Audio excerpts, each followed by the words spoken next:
Hi everybody. Hold on. Thought I was ready, but I need to rearrange my windows so I can actually see the chat, because that's an important thing to do. Hello everybody. Welcome to another not chill stream. What am I saying? Another zero stream. Sorry. How are you guys doing today? How's everyone doing? I'm doing great. Let's pull up some files here. Let's see, where are my Pokemon? Let's see, Hoenn families. What do we got? I need to refresh my memory. Starters are done. Got the two critters, the Route 1 critters. You got the region bug.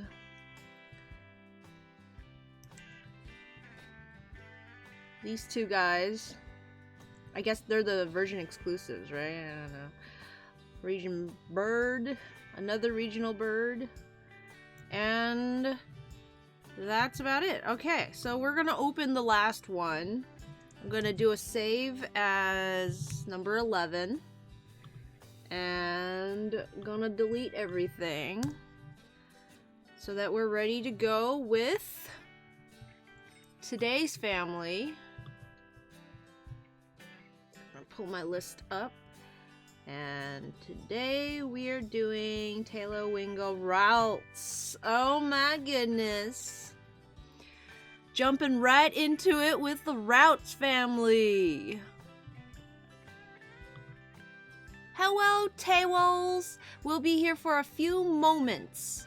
Alright, it's good to have you for as long as I have you, but you do your thing, get your stuff done. I know you're really busy these days, what with school and all that, but it's always good to see you. Thanks for coming by. Tails says baby. It is a baby. It's a very cute baby. This is gonna be an interesting episode because everyone loves the Ralts family except me, it seems. So I hope I can think of something fun to do. This might be my first time drawing Ralts. I don't think I've ever drawn this thing in my life. Tail says I finished my work pack early because of technical difficulties. I'm gonna wait for everyone to be done. Just kind of sit quietly in the corner. I've done that before where like in school you finish a little early, but you don't want to be told to do something else. So you kind of just like, just gonna sit quietly before I pack up and go home. I see, okay. Are you at the library, perhaps? Well, anyway, let's start with a little reading. We're gonna read up on a Ralts family and see what we can learn. Ralts is the feeling Pokemon. It's the emo Pokemon because it's got emotions. It's got feelings. Psychic Fairy. There's a lot of Pokemon that becomes Fairy later on, and I can never remember them unless it's like pink. If they're like pink, I'm like, oh, that's probably become a family. Like, is Jigglypuff a fairy now? I don't know, but at the library can't do much else right now. Yeah, that's fair. That's fair. The library is kind of a one purpose place. I do reading, but the reading is due on Thursday, and this paper is due tomorrow, so I'd rather focus on it right now. You got a paper to do? You could be writing on it. Synchronize or trace and telepathy. Alright. Oh, it's got eyeballs. Ralts' eyes seen from below. Ralts is a humanoid Pokemon with a white body. It has thin arms and legs that widen towards the feet. There is a wispy extension trailing off the back of its feet, creating the overall impression of a nightgown or oversized dress. Most of its face is covered by green hair that resembles a bowl cut, but a pair of pinkish red eyes is sometimes visible. There are two flat red horns on top of its head. A large one toward the front and a smaller one at the back. Ralts uses the horns to read people and Pokemon's emotions. Warm feelings cause its body to warm as well, but it hides if it senses hostility. If its trainer is in a cheerful mood, Ralts also becomes cheerful and joyous. It is known to inhabit urban areas, but it does not normally show itself to humans. However, when it senses happy feelings, it will approach people. So basically a mood ring Pokemon, eh? So interesting thing. I'm gonna see if the Pokedexes reflect this, but Bulbapedia called the green part of it hair, which I know a lot of people like sort of interpret it as hair, but I never knew that it was like canonically hair. Gotta go home to finish. I need some notes I forgot at home to finish the writing. The rest of the paper is rough draft. Aw, so I can't really do much more. Well, hopefully I can keep you entertained. I know, right? Apparently it's hair. Hopefully I can keep you entertained until you can go home.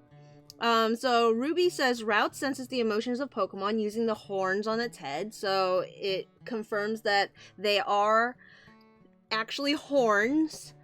Not like plates, I guess, is the only other thing they could be like on a Stegosaurus back, you know, the bony plates on its back.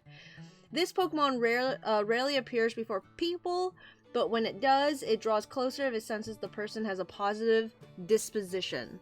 Ralts has the ability to sense the emotions of people. If its trainer is in a cheerful mood, this Pokemon grows cheerful and joyous in the same way. A Ralts has the power to sense emotions. With the horns on its head, it takes cover if it senses hostility. It is highly attuned to the emotions of people and Pokemon. It hides if it senses hostility. Okay.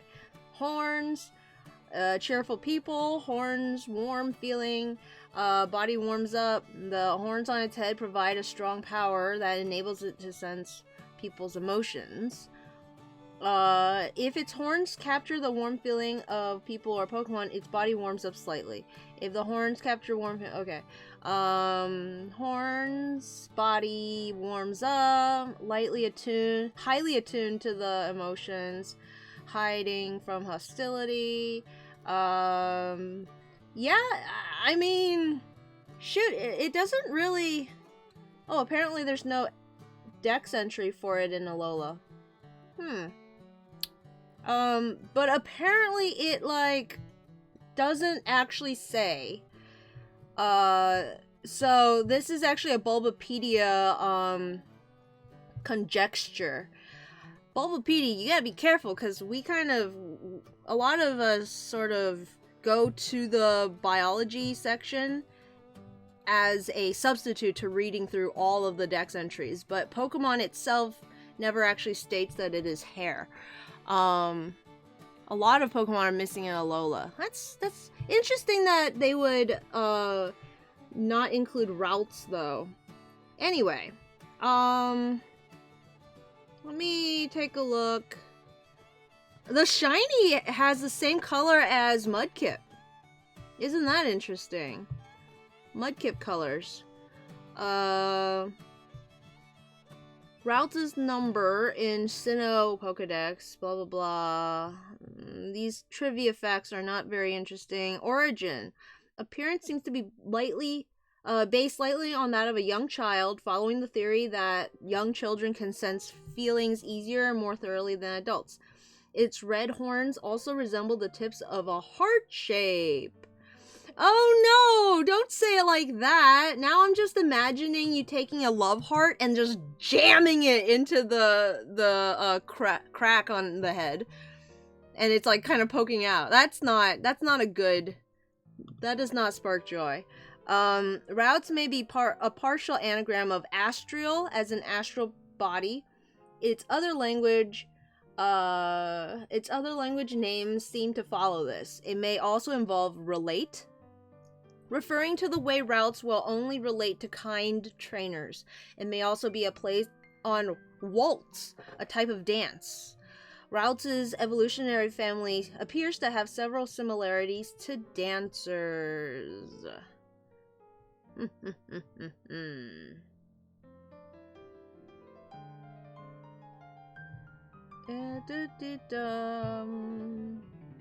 What does it look like from the back? So it's that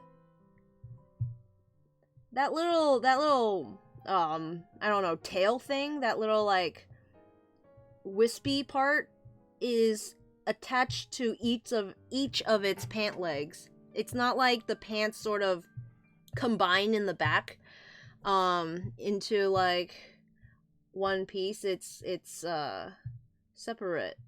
So let's take a look at Curlia now.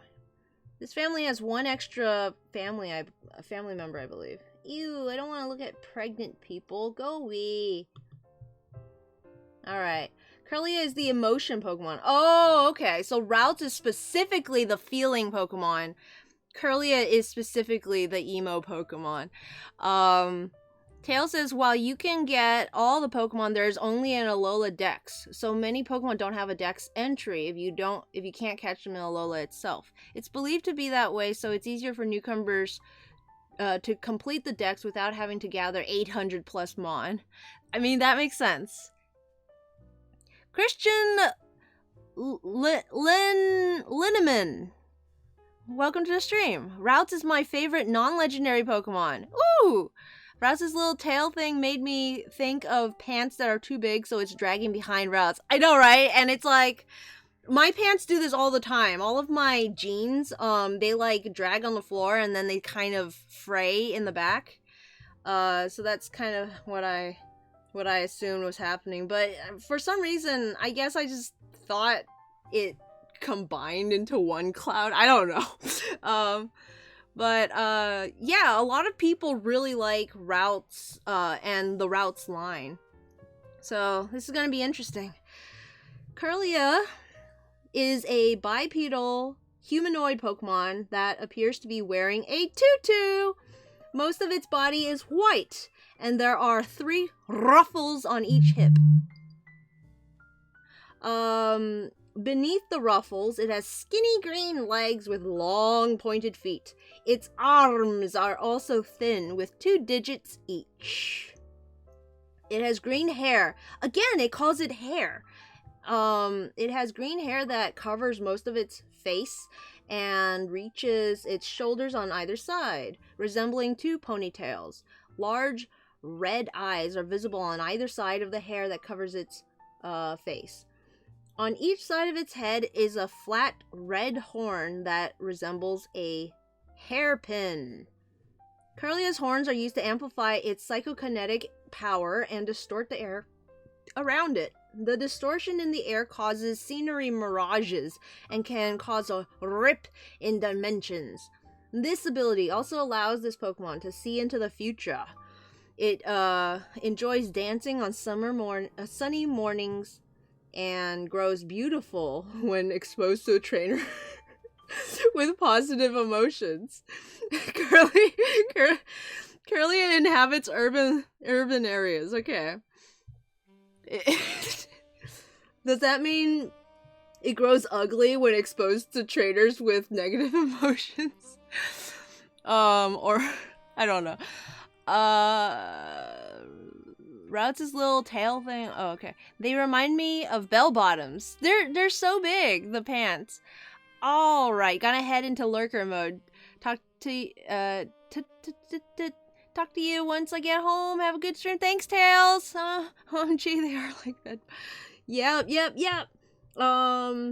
Again, they call the flappy things hair, which it's like, I guess, I don't know what else I would call it, but I never really thought of it as hair. They look more like, I don't know, like, what would you call, like, leaves, but on a animal? I don't even, I guess we'll just call it hair. It is said that Curlia is exposed. That a Curlia that is exposed to the positive emotions of its trainer grows beautiful. This Pokemon controls psychokinetic energies, powers with its highly developed brain. It spins and dances, spinning around. Okay, I don't think there's any additional information to be had. Let me take a picture of this for reference. Let's take a look at the back sprite, just in case. She's got her little butt sticking out. She's like shaking that booty. Bouncing up and down. I like how in the 3D sprites, it's like constantly tiptoeing. Like digga digga digga digga. Let's see. Resembles a ballerina, is derived from Kirlian photography, a special way of taking pictures that supposedly reveal psychic energy auras around subjects. Interesting. Kirlia. And on to Gardevoir. Oh, Gardevoir has a Mega. I'm actually going to be skipping all the Megas. Because some of the older Pokemon that I've already done families for don't, well, they have Megas, and I didn't draw them with Megas because they didn't have them yet when I, did them. So, I'm gonna be skipping all the Megas, and by the time I finish, hopefully I can, like, go back and do something with all of the Mega Pokemon and the Alolan forms and all that. But for now, we're just gonna do, you know, normal family. Zero, it's Nyx! Hello, Colorful Chimera is here, screaming Zero! Oh, it's good to have you! I assume I will do Gallade, yes. I assume your work pack finished. Hope you got some good stuff done. I'm going to go ahead and read on Gardevoir. Gardevoir is a bipedal humanoid Pokemon whose body resembles a flowing gown. Most of its body is white, but its hair, arms, and the underside of its gown are green. Oh, it is? Oh, it is. Okay, for some reason, I've never paid attention to that. I've also never in my life drawn Gardevoir. I don't think. Let's see now. Where was I? Oh, okay. Its hair curls over its face and down the sides of its head. Behind its red eyes are short spikes resembling a masquerade mask. It has long arms with 3 fingers on each hand and a slender white legs. Okay, wait a minute. They call this part on its face spikes? But then they call this hair? Like, I don't know. I've always just thought of this as some kind of shell, maybe, and then like these things were fur, like furry scruffs, you know. Nick says I got sketches done. Woohoo! Are you still doing the Magical Girl series? I'm gonna try to stop yelling. I get so excited when I'm on screen. I'm sorry if I'm too loud for you guys, but I'm gonna try and calm down and speak normally, maybe. For some reason, because I don't see who I'm talking to, I feel like I have to shout in order for you to hear me, but it's like, if I'm not being picked up by the mic, I should just move the mic closer. Let's see, where was I? A red fin extends from the horn, fin-like horn extends from its chest, and a shorter, more rounded horn extends from the back. A band of green on its chest extends to the center of the front horn and connects to its sleeve-like arms. Let's see. I got sketches done. The Ralts family is one of my faves from Gen 3. Yes, still doing Magical Girls. Current one being a butt. What's the theme for the current one? as Mega Gardevoir, okay, so I'm not doing the Megas, but I'm gonna read about it anyways. It turns almost completely white, only its hair remains green. Its gown becomes longer, wider, resembling a bridal gown. The forearms are slightly thicker, pointed extension above the elbow, facial spikes in the center. Horns are said to be physical manifestations of the Pokemon's heart and is able to use tremendous psychic power now that it's open. Able to see the future using its psychic powers. Additionally, it's able to create small black holes, distort dimensions, and support itself without feeling the pull of gravity. Its power reaches its peak when protecting its trainer, whom it will protect with its life. This Pokemon inhabits urban areas. This Pokemon is 5'3", so it's almost as tall as me. Oh wait, where's Gallade, the next Pokemon search kit? Gallade must be in a different Dex area, so let's just click over to him. Mega Gallade does look really cool though, I will say. Let's see. Ness Animations. Hey Ness. Thanks for coming to the stream. Christian says, I failed an interview yesterday morning. Oh no, I'm sorry. Oof. I hope you're feeling better. Nick says the current is God tier, and oh man, it's so much. Pokemon Master Wheeler is here, making a stinky kitty face. Hello, Master Wheeler. Gallade is Gen 4. Okay. That sounds about right. Yeah. Gallade I have drawn, actually, and I had not noticed that big old diaper it wears until I had to draw it. But yeah, big old diaper, man. Gallade is a white bipedal Pokemon. Its lower body consists of round hips. Those hips don't lie, with strong legs. It has a thin green torso with sharp red horns sticking out of its chest and back. Its arms are shaped like tonfas, with extended blades in its elbows. It will use its arms like swords in order to protect someone. Its head resembles a gladiator's helmet, with a white face and a teal head crest. Huh. Okay. It has spikes on the sides of its face. It is a master of courtesy and swordsmanship that is capable of predicting its foes' moves.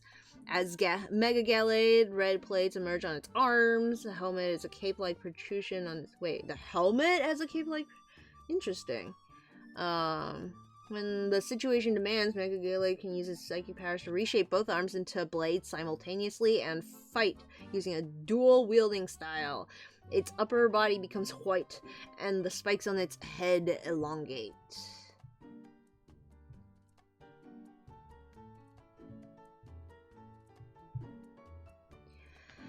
Baby.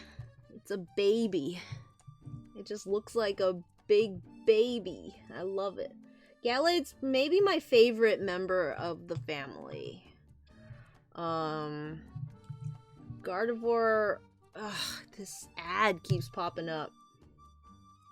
There we go. I can probably grab it from here. Gallade's probably my least favorite, and then, Ralts and Curly are just, like, somewhere in the middle. Okay. Yeah, I have no idea what I plan to do with the, Megas. Let's open this with preview. Use ad blocker. I'm not gonna use ad blocker.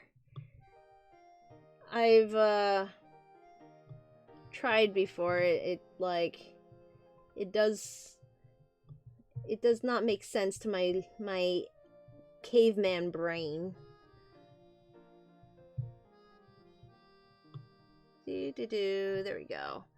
Plus, I don't want to block the YouTube ads. That's like how the YouTubers make a living. At least how they try to.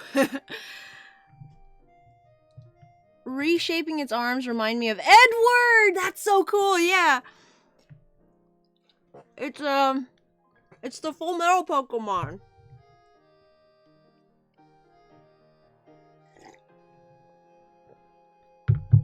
Let's see.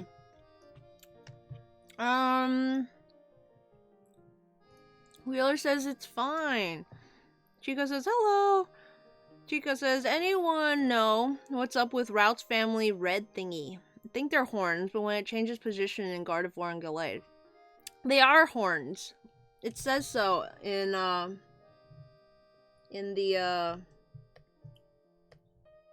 dex entries. It calls the red things horns, but then it doesn't really call the green things anything. And then Bulbapedia decides to call the green things hair. So, you know, honestly, I'm not really sure what to believe.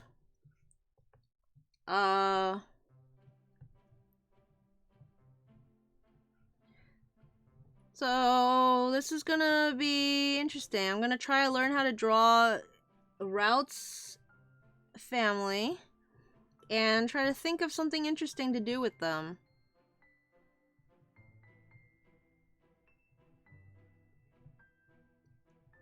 We got baby boy here with bell-bottom pants.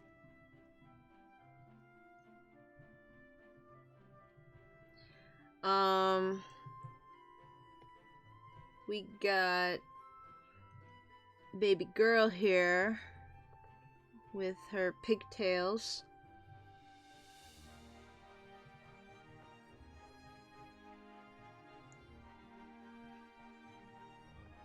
I've never actually seen them in the anime, so I don't know how this part of the quote-unquote hair behaves. Like if it flops over or not, if it's flexible or if it's, you know, like a hard piece, like a shell. I know the green parts that flop on the side of its head, these things, are floppy and like can move around, but I don't know about this part. And then horn here, horn here. I mean, they call them horns, but honestly, I think they're more like plates. Like Stegosaurus plates, you know?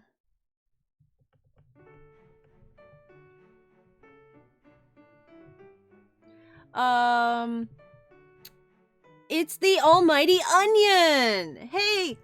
Almighty Onion, what a coincidence to see you here as I draw onion babies. Am I the only one? I can't be the only one who thinks that the Ralts family looks like green onions. Spring onions. Oh, I think I have drawn Curlia, but it was like Curlia mixed with something else because it was one of the Pokemon families.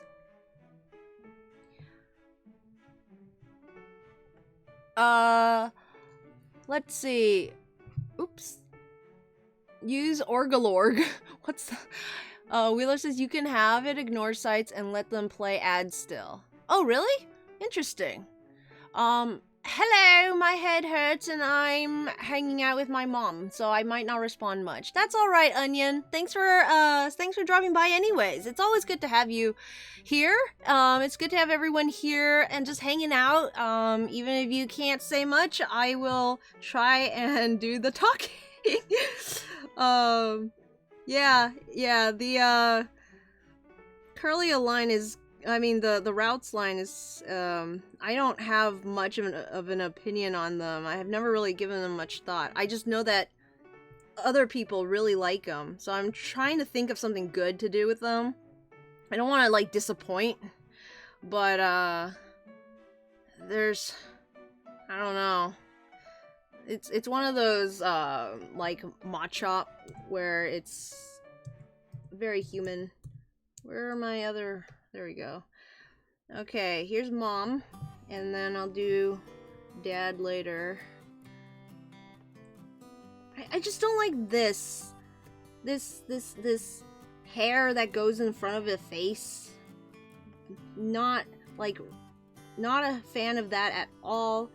And then like the shape of its body is weird because it's all like, I don't know, human.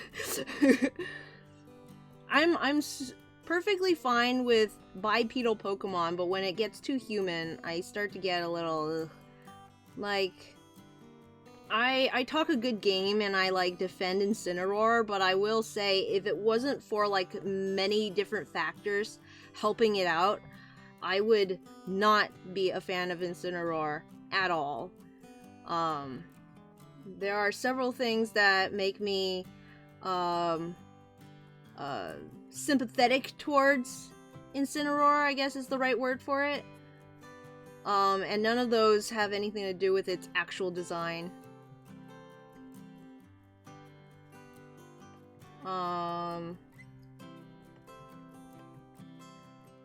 Let's see. Thought the red thing is Gardevoir's heart. I think that's the symbolic nature of it, because I think one of the I think Bulbapedia or one of the Dex entries did say that it's mentioned in something to do with Mega Gardevoir, where it's like its heart opens up, so it's got more power. I don't know. The red things are definitely what gives it the power. So since it's the feeling Pokemon, you could say it's the power of heart. Ha! And I hate this dress. What is this dress? Hold on. Like, this is at least one thing that Incineroar has better than Gardevoir. It's at least it's not wearing clothes. Why does Gardevoir have to wear a dress? I don't like it. Does Gardevoir have legs? I think it has legs under all of this. But then I don't know what its body looks like. Let me look it up again. Gardevoir.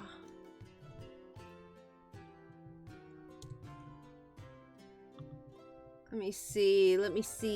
Is there a picture maybe? Okay, it does have legs. It's very clever. Okay. So it seems to me like this part needs to go down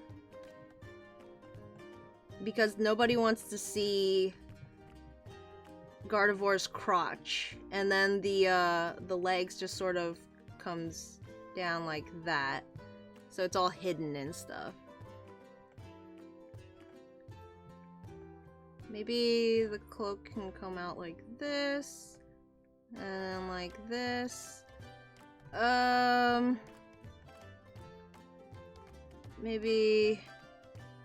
Gosh, Nyx, I don't know how you're drawing like magical girls. Cause just drawing this one magical girl is giving me a time. I'm just gonna do that for now. It's a simplification. Hi Onion and Joey Wheeler. YouTubers try to make a living with ads and I can't even real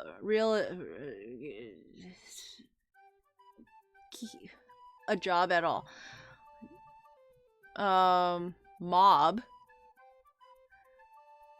Onion just says mob. I don't know why, but that brings up a good point. If you haven't seen Mob Psycho 100, y'all should see Mob Psycho 100. It's a great anime. I watched it in dub. I really like the dub, but I know a lot of people are like, you know, hate dubs, so you can watch whatever you want. The sub is fine. Front part doesn't. Dab on the stream and make your own job at Christian. Onion's like, whoa. Chico says, onion babies. Twitch, let me use normal emotes. Yeah, I don't like the weird robots that appear on Twitch. Literally never thought of them as onion babies. I'll probably cut out sometimes because I'm on mobile and using Discord too. It kind of makes sense now. I'm being illuminated. They do look like onions, don't they? There was a cute set in Japan that had Gardevoir and Gallade ballroom dancing. Oh, that's so cute! It's so weird that Gardevoir looks like she doesn't have legs. Yeah, and a lot of the art too. It's like she's just floating. It's like a spirit. Spirit. Stabby Heart. What if Gardevoir is a shark? Trump is king. What is this, Captain Planet? Yee. Gardevoir has skinny, tiny legs. Gardevoir is waifu, that's why. No! Magical girls are a lot, to be honest. So many ruffles and skirt and frills. Ugh. Ralts look like Mob! Hey! That's a good way to think of it. You know, I like it tenfold. One could even say 100-fold already with that association. Thank you for that association. Let's see.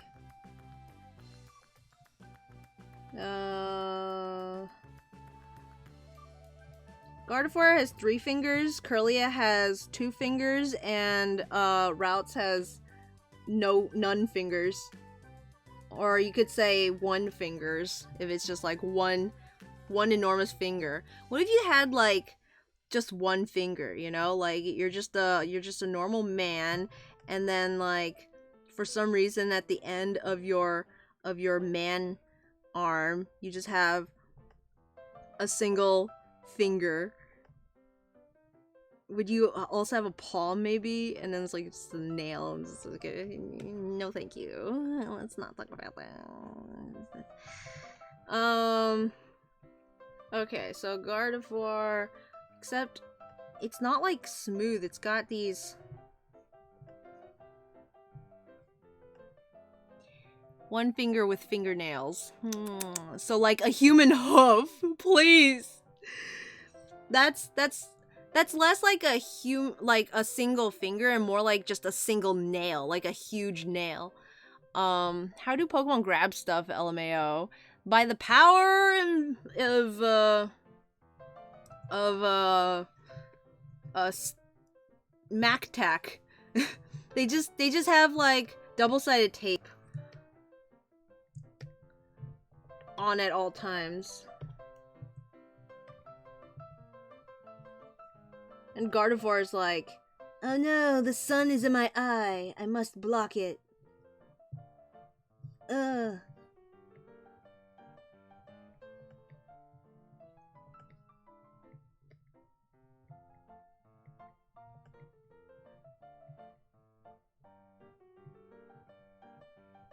And then, let's see, a big horn on the head, and, shoulders.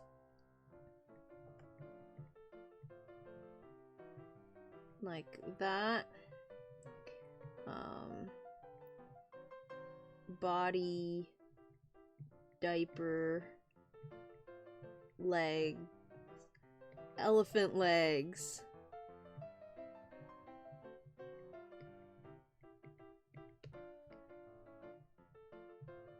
I know it's not pretty, I'm just kind of feeling out the anatomy here. Just drawing it so that I can know what's what and where's where.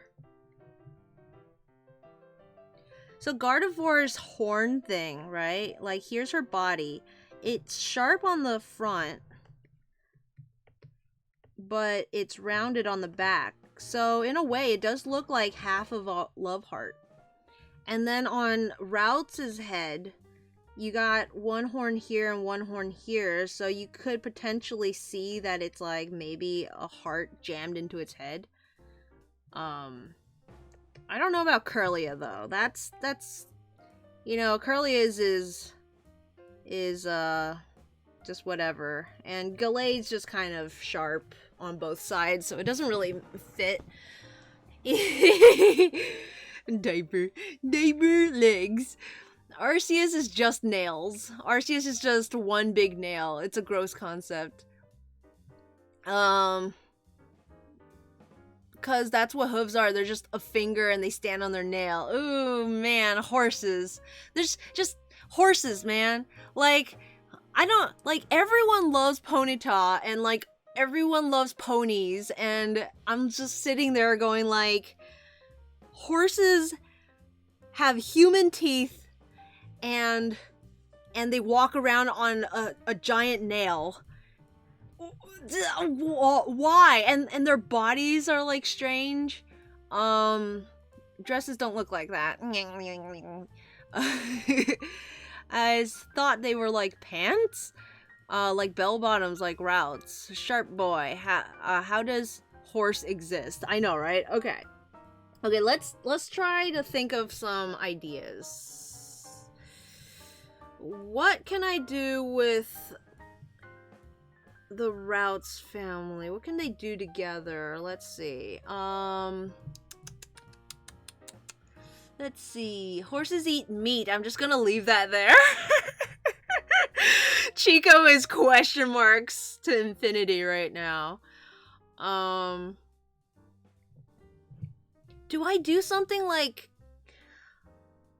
elegant? I don't know. Like, I don't really know how to do elegant, but and then there's like 4 members, so I can't just do like Gallade and Gardevoir.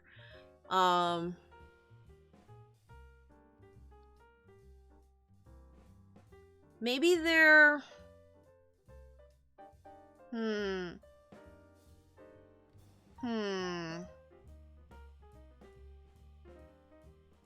Because then I'm also like thinking I could have, you know, maybe like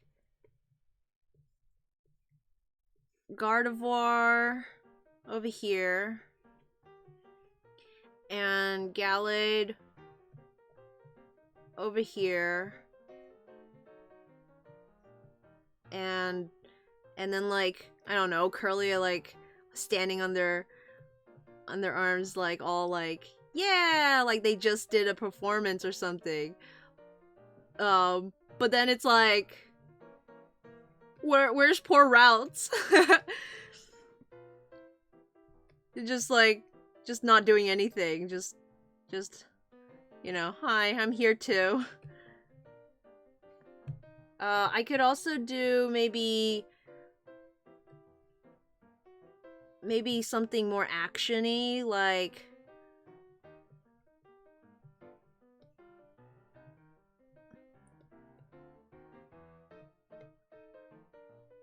I don't know.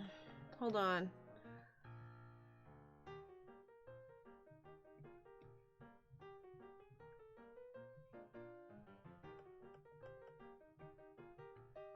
Okay, maybe something like this. And then Gardevoir, like...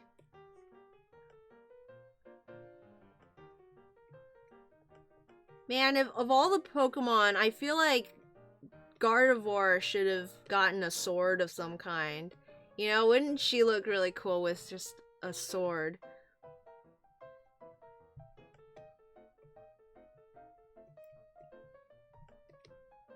And then... I don't know where to put the kids. Could have like Gardevoir in like sunglasses maybe, and just like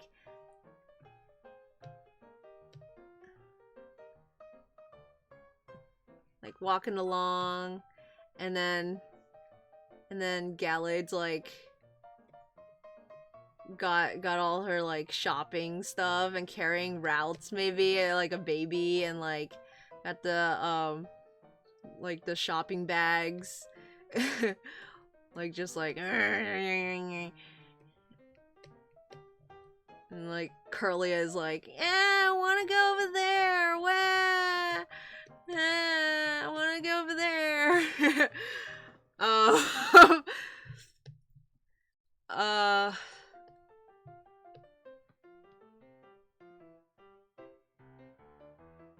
Just, let's see. Remember that fish that has human teeth? Terrifying. Special black hole background? What? Spatial black hole background? Karate! Or circus! Oh, yeah. Maybe. In the bottom middle, raising its arms up. Yeah, wow, horses are omnivorous. I guess even deer will eat, like, dead birds if they come across them. Because you gotta get some nutrients that you can't get from grass. Like, I think deer crave the salt. And blood has a lot of salt in it. So, it's possible that they're just missing minerals, you know? Like, they will just go after... They'll just go after small animals sometimes. I can believe that horses would eat meat over deer. When I hear that deer eat meat, I'm like, what? Pokemon Master Wheeler says, wouldn't Gardevoir look cool with a sword? Just a reminder that Gardevoir's Japanese name is Sir Knight. Oh, that's pretty cool. Yeah, so like, Gardevoir confirmed for Gen 8, right? Sword and Shield. Apparently, it was a list of all the Pokemon that are in Sword and Shield has been released. I haven't looked at the list because I've been kind of avoiding Sword and Shield stuff now that some people have the game. But I did ask my friend if Audino got into the game, and my baby didn't get in! They didn't put my boy in! Oh my goodness. So I'm a little upset. I had one, you know, Pokemon, I haven't been like complaining much about all the stuff that's coming out, but I had one thing that I needed, and that was Audino, but it's not in. Chico says Psyduck is not in either. Oh, our babies, our babs. How could they do this to us? Oh, but you guys know what is in? Basculin. my other like, Basculin isn't really a favorite Pokemon of mine, but because of my playthrough, I kind of have a fondness of that Pokemon, so I'm glad it's in, but I'm a little confused. I'm thinking they have to do something with it, right? It's like the most boring Pokemon, honestly. It's impossible that they don't do maybe like a Galarian form or some kind of evolution for Basculin. If it's in just normally, you know, hey, that's fine. I'm not against it. Let's see.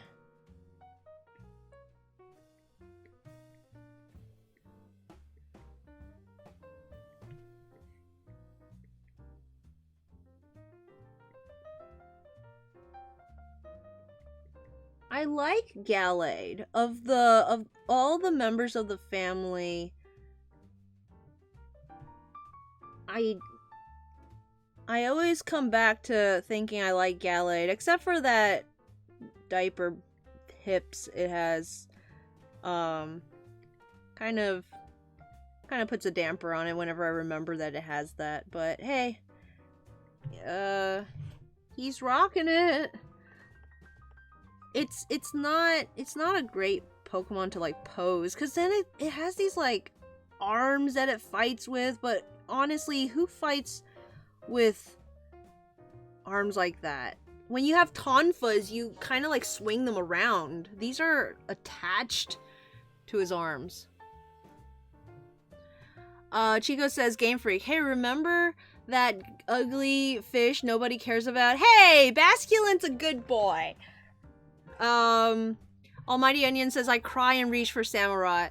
I was actually expecting none of the starters to get in.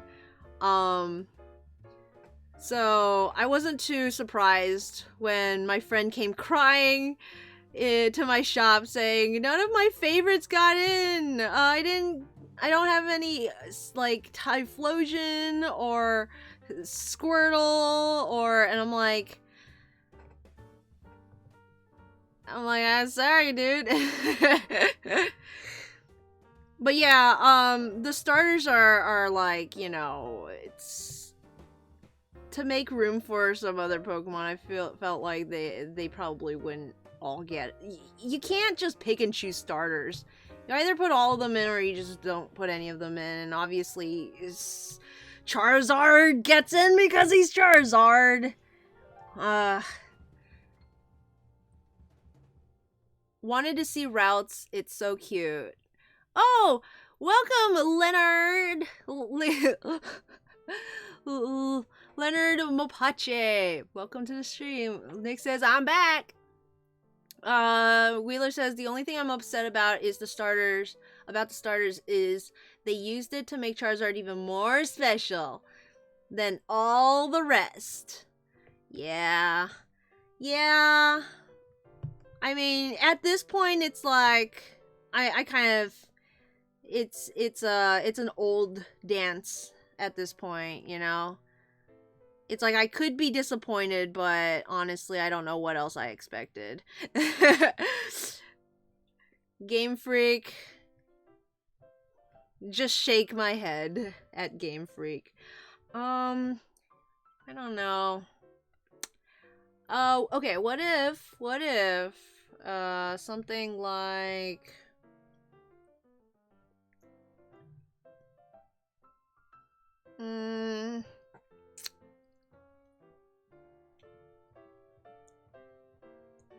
Trying to think, like, what do I do with these babies? What if like Gardevoir is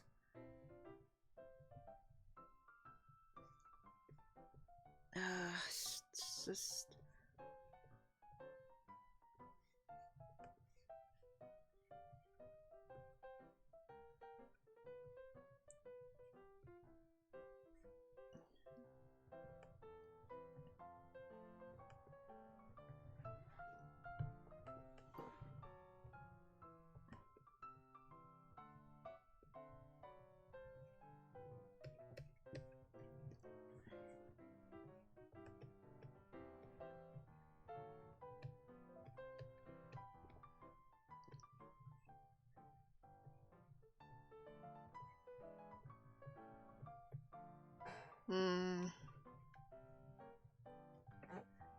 you know, like I'm thinking like villain and then hero.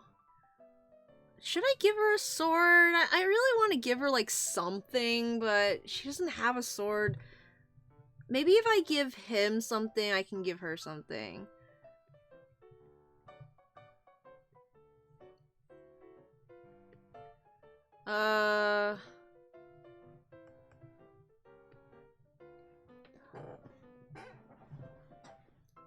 I could try and go with the mob cycle angle. I really never thought of Ralts as mob before until you like mentioned it.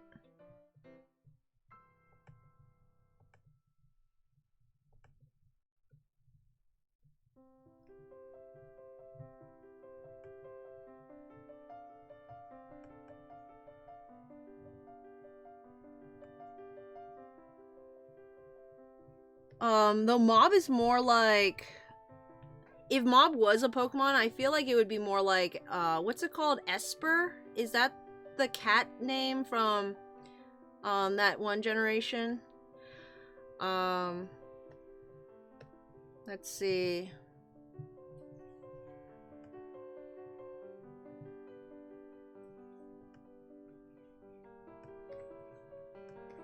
What if it was like...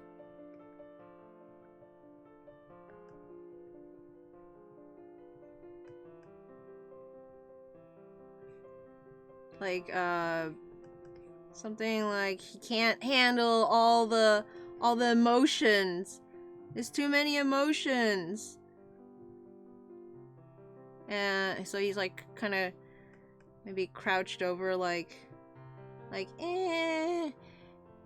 And then everyone else is sort of crowded around him, like, hey, wanna hang out, little dude? Wanna, like, you know, you gonna be something great. Like, yo! And then, you know, Gardevoir is like,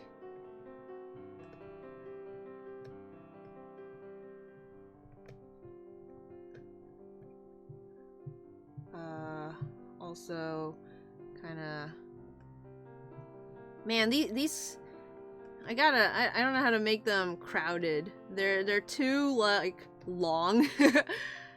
maybe she can be you know, sort of kneeling. And then Curlia is over here going, yo. I don't know. That's one thing.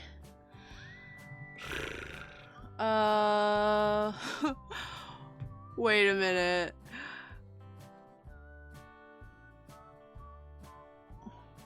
Wanted to see Ralts. The only thing I'm upset about is the starters, other two. At this point, they're pissing people off. Like, at this point, Charizard is generally far less popular than it was 3 gens ago because of how crazy they went with it. Be right back, gonna fight Charizard. Found Ralts in the restricted section. To be honest, it's easy for me to ignore Charizard, or Pikachu, or Lucario, or Blaziken. Like, same old profitable mons. At this point, I myself like Charizard far less than I did 3 gens ago because of how crazy they went with it. Like, yes, they're there. That's it for me. Pikachu is the mascot. It makes sense for it to always be there. Well, yes, I never liked Charizard, but his fan favorite status make me dislike him. And Blaziken and Lucario are far less thrown anywhere than Charizard. Gallade as Reagan! Yes! Man, the fan favoritism is fine. It's specifically the fact that they keep trying to, like, make Charizard the second mascot. I feel people's impression on Charizard is tainted with nostalgia, and Game Freak is trying to deliver on fans' impossible expectations. I was born when Gen 2 was new, trying to catch up with how awesome the fans thought it was when they were kids.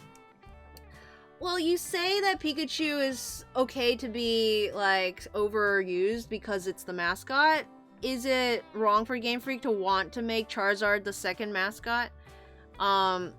Obviously someone really thinks Charizard is cool, so, like, wants to use it with everything. I'm actually far less a fan of them throwing Greninja around, because I actually like Charizard as a design, and I don't like Greninja.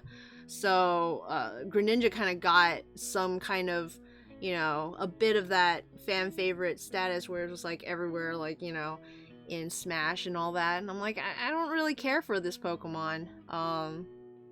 Whereas Charizard at least looks cool. I'm confused why they think it deserves to be, like, super hyped like all that, but honestly, if they keep doing it, maybe it's working for them.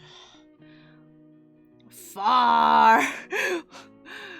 And once again, wait. So,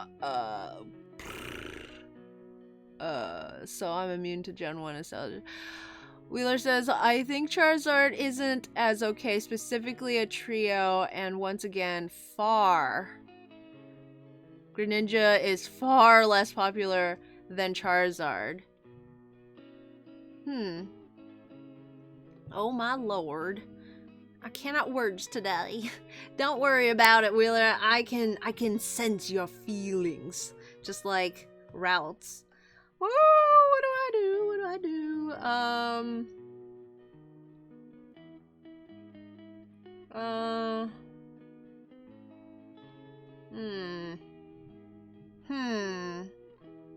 Maybe they can be, like, in a band?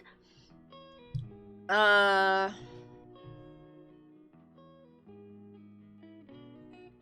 like if I have maybe Gardevoir as the lead singer.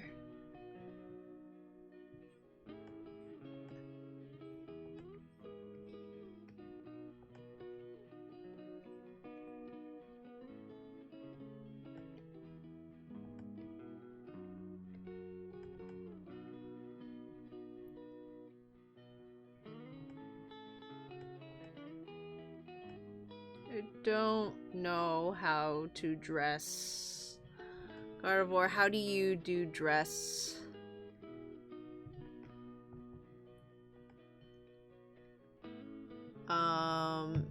Because making Charizard mascot 2 means they're specifically kicking out Blastoise and Venusaur.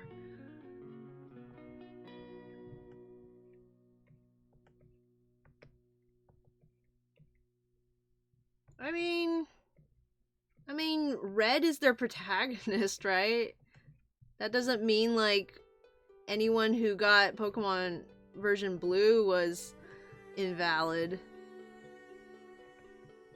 I'm pretty sure...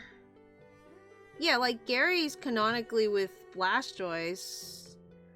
It would make sense that Charizard is, like, you know, because Charizard's fire and fire's red. I don't know, like, using Pikachu doesn't mean they're kicking out Eevee as a valid, like, Pokemon. I guess that doesn't really add up since Eevee's hardly lacking in, usage.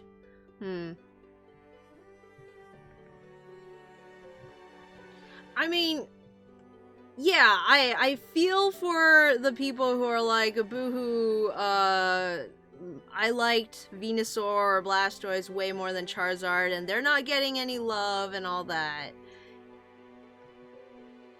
They're valid for feeling, like, angry at Charizard, but...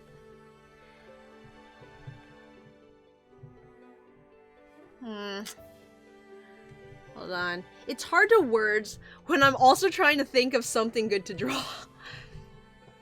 Can, like... make this... maybe... Do I want to draw an entire drum set is the question. Do I want to, like...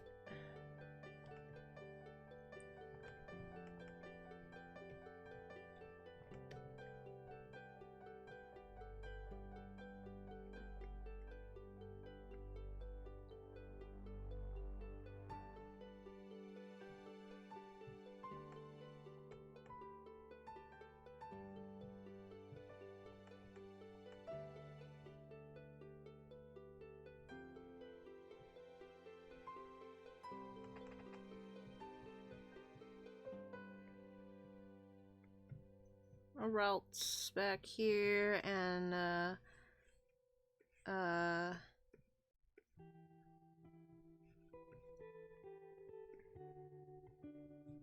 Gallade shredding on the guitar over here.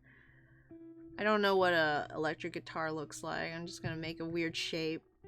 They can be like any shape, right? Electric guitars don't need to be acoustically like viable because they're just a board to string electronics through. What can Curlia do? Maybe Curlia should be the singer. What other instruments are in a band? You got drums, you got guitar, drums, guitar, I don't know, fiddles. Maybe it's a country band. I don't know.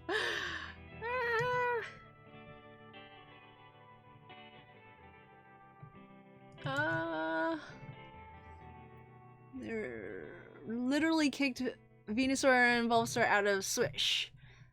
But they kicked all of them out. Like, it wasn't like, oh, they put Charizard in, now Venusaur and Blastoise aren't in. It's like all the starters are out except for Charizard. They literally picked one starter. If they were going to pick one starter, you know, it's gonna be Charizard. It makes sense. It's like they've already established that they like Charizard the best over at Game Freak. Eevee was paired with Pikachu after Pikachu became the mascot. And and one, back in Red and Blue, his name was actually Satoshi. 2, Red usually has Venusaur. I'm pretty sure he has Charizard in the manga. I thought he had Charizard. I know he starts with a Bulbasaur, but I'm pretty sure he ends up with a Charizard. Does he? Doesn't he? I don't know. I always see him with one. Or does he get all 3? Does he get all 3? He has a Venusaur in the manga. Okay. I thought he either got all 3 or like I don't know. Wasn't until Charizard got popular he swapped him out. Ash's Bulbasaur has his most used of the 3 starters before Charizard got popular. I think I'm gonna yeet out. Also, one more mob joke. They're playing the Mob 100-second intro. Yeah, the .99 or what it's called. Leonard says, my problem with Charizard is much simpler. I just don't find its inclusion just don't find its inclusion. Doesn't feel like it's a creative decision. Therefore, I don't find creative integrity in it. Don't worry. You don't think they're doing it because they have an idea. They're doing it for the money, right? They didn't have to pick one starter. Red has Venusaur in the manga. Well, it was either pick one starter or like pick all of them. Like you can't pick and choose. I don't know. Or just pick none of them, I guess. Has Venusaur in the manga. He temporarily trades with green. Okay. That's weird that green gets Charizard. It's like color scheme wise, it doesn't really make sense. As a result, Charizard getting popular has a Venusaur. They could have done none. Yeah, I agree. I expected them to have none of the starters in, but obviously we knew that Charizard would be in because of the trailer. Let's see.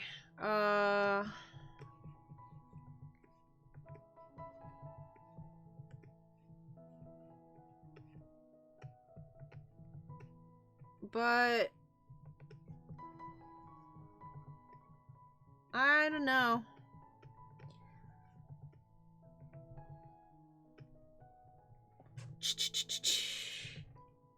I think having Gardevoir and Gallade as backups makes more sense because they're both taller and so they can like take up more space on the sides.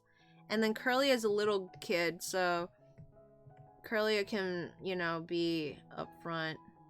Maybe Curlia should be the drummer. Oh no, but then you can't see. Oh, I don't want a drummer. Oh, okay, I can't do this. I can't do this because whoever becomes the drummer has to be blocked off, and like, I want to be able to show the Pokemon. Like, have enough of the Pokemon showing.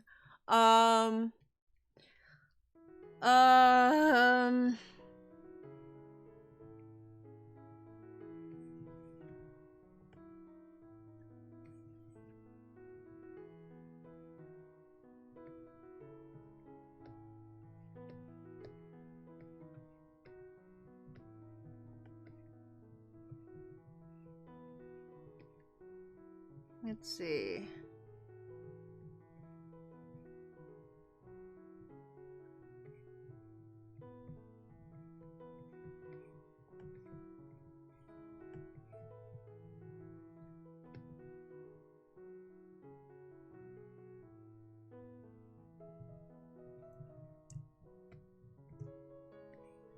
There's not enough space for anything.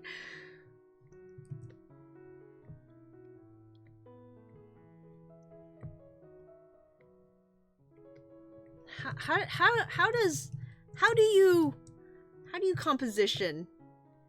How do you composition?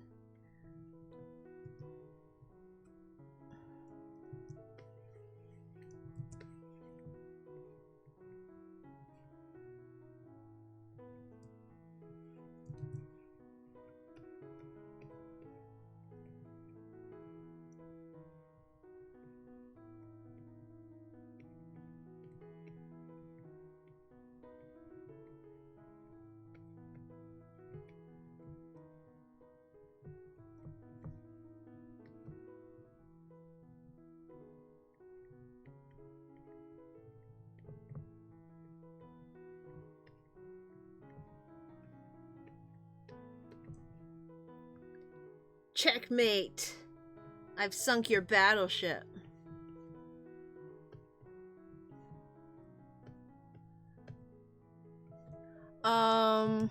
Where do I put the babies? Replace the drum with a tambourine. But I will forever be biased. I want to invade the earth since I come from the sea. Because they literally picked Pikachu out of Ash's final battle with Gary entirely because it would make no sense for Ash to use Charizard against Gary's Blastoise instead of Pikachu. Kicked Pikachu out of Ash's final battle with Gary unless he was off that team entirely. That reminds me of Manet's lunch. Manet's lunch in the grass. I know that reference. Sorry, I'm not hip with the references. Let's see. Wheeler, you just like Pikachu. That sounds like a Wheeler problem. Wheeler critique, not enough Pikachu.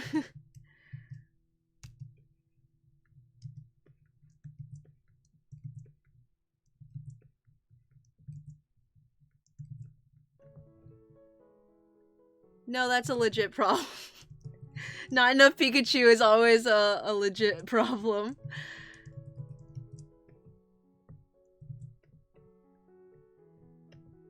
You say it makes no sense, but I was the kid who played Pokemon and always used my starter against the other, and so it was Blastoise versus Charizard for me. Like, that's what made sense.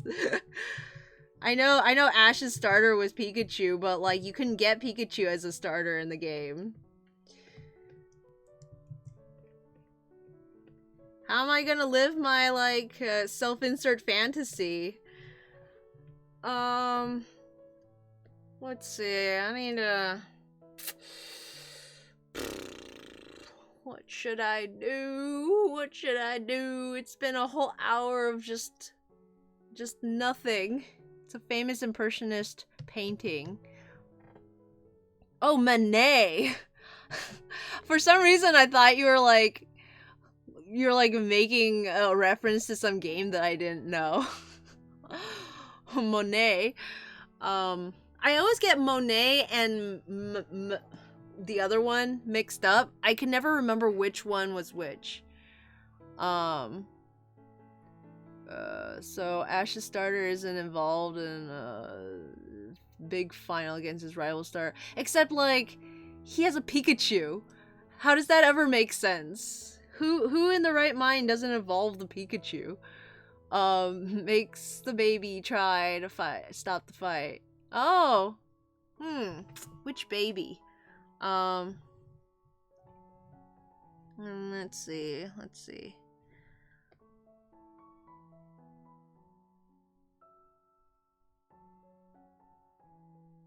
Maybe if I moved Gardevoir over.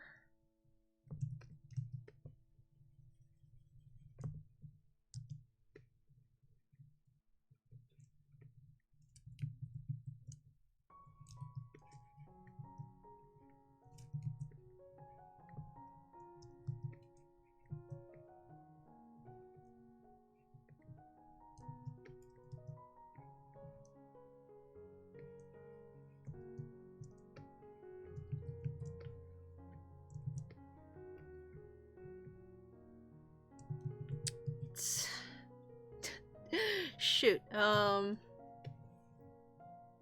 wanna...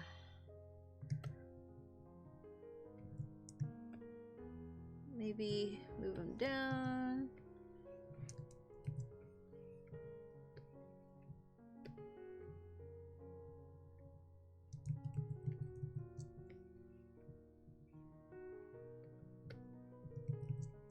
One of them can be like, no! No more fighting! Why must we fight each other?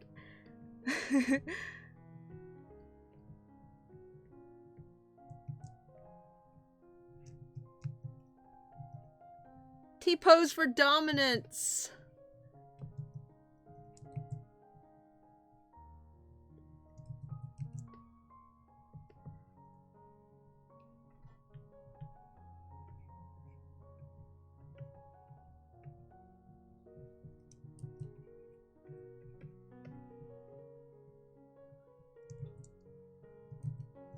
I don't... Let me see. Is this the best way to show? I feel like I can...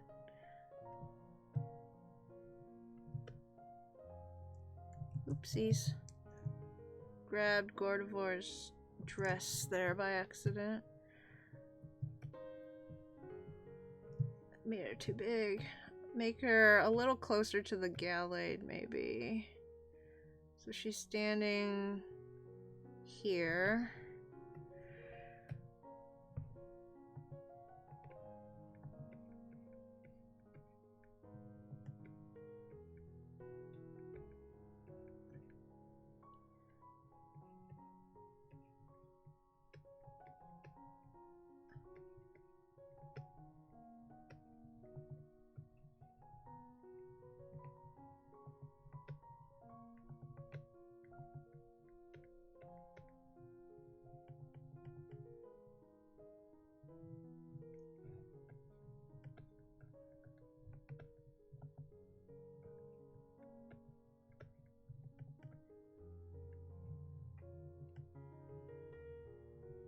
I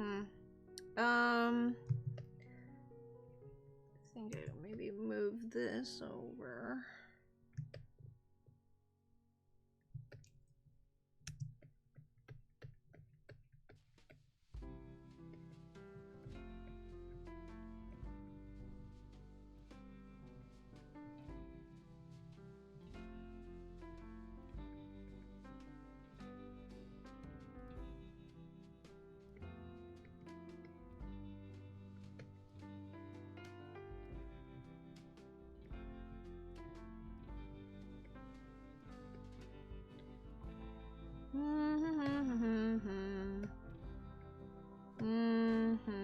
Where should Ralts go? Where's the baby?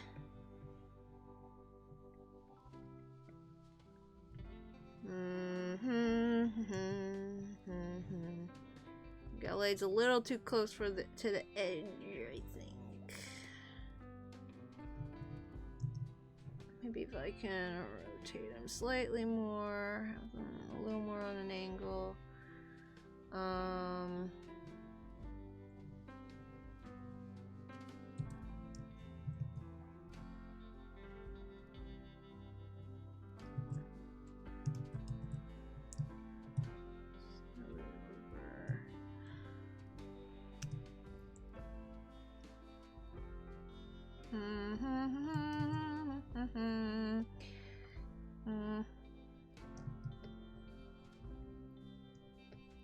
Maybe if I can make his arm.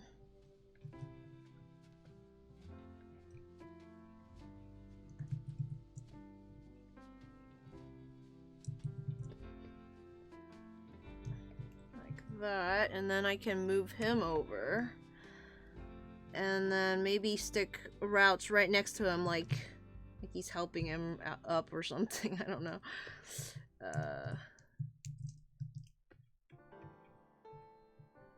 It's like kind of right here.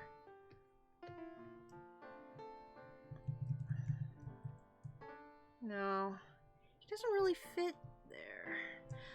What if I move Ralts Gallade up? I put them up here.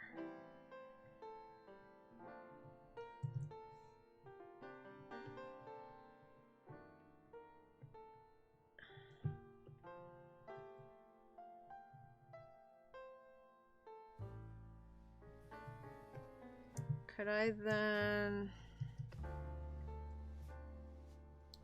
stick a Ralts down here?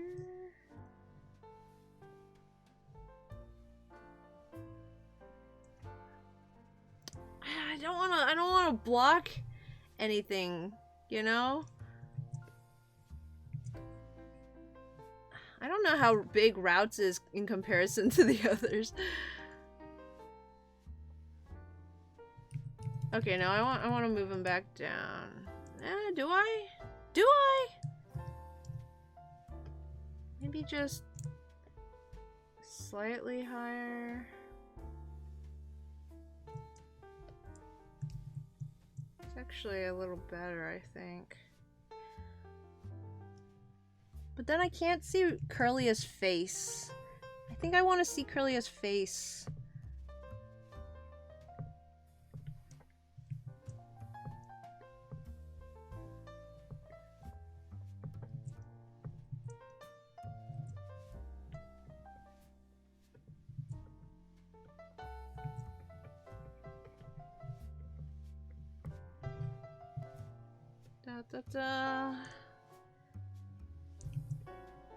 Make sure there's room for the horns.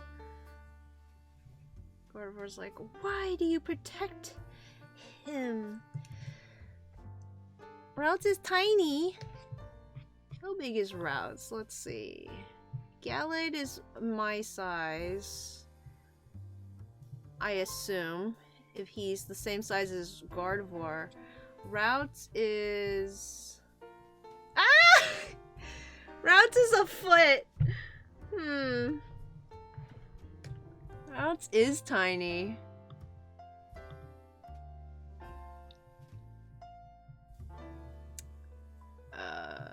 Gallade is 5 foot tall, and Curlia is 2 feet. Okay, so...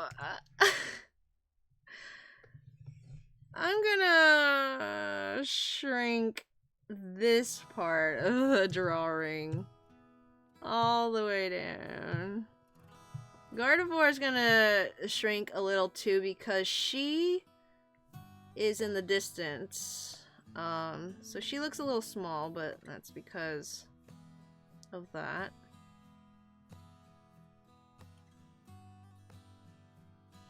Maybe she shouldn't be that far in the distance. Hold on, because she did just smack down. We did just have a smackdown, so she still needs to be imposing, you know?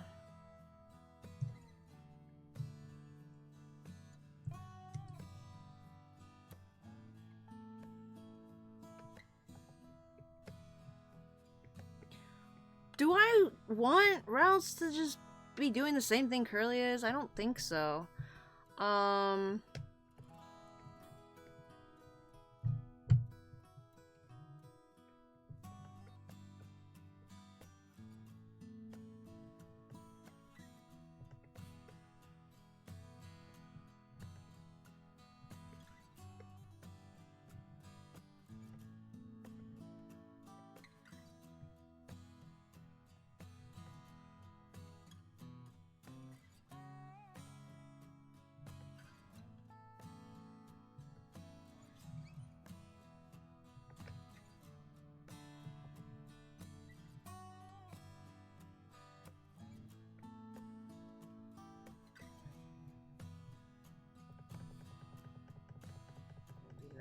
Maybe not. Back.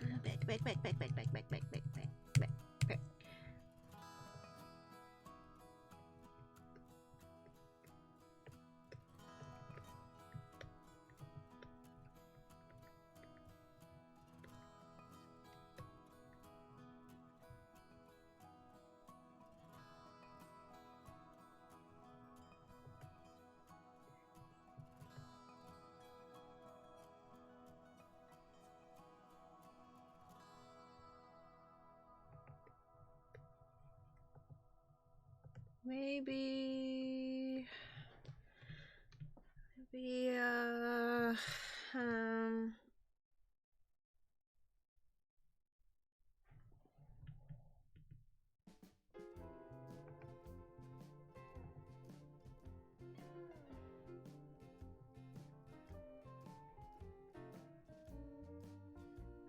She's doing some kind of come at me pose. Okay, let me try this again. Let me try...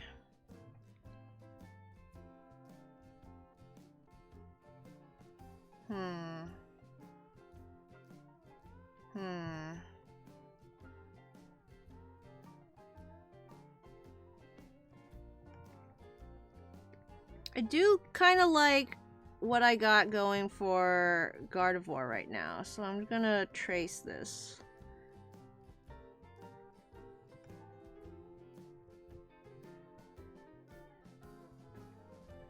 Cycle.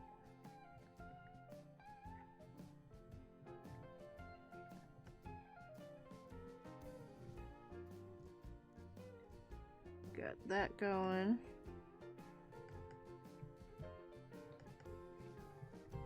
Let me catch back up with the chat real quick. I'm trying so hard to like figure something out. First thing I see is Leonard saying, "I like this composition, Zero." Thank you, Leonard. Thank you. Ralts down. Oh man. Okay, hold on. Let me go back up. Well, good night. Oh, good night, Christian. Sorry I missed you. This time change is crack-a-lackin', killing me. Master Wheeler says, but are you gonna leave your starter out of the final battle in your... Cause another is more popular?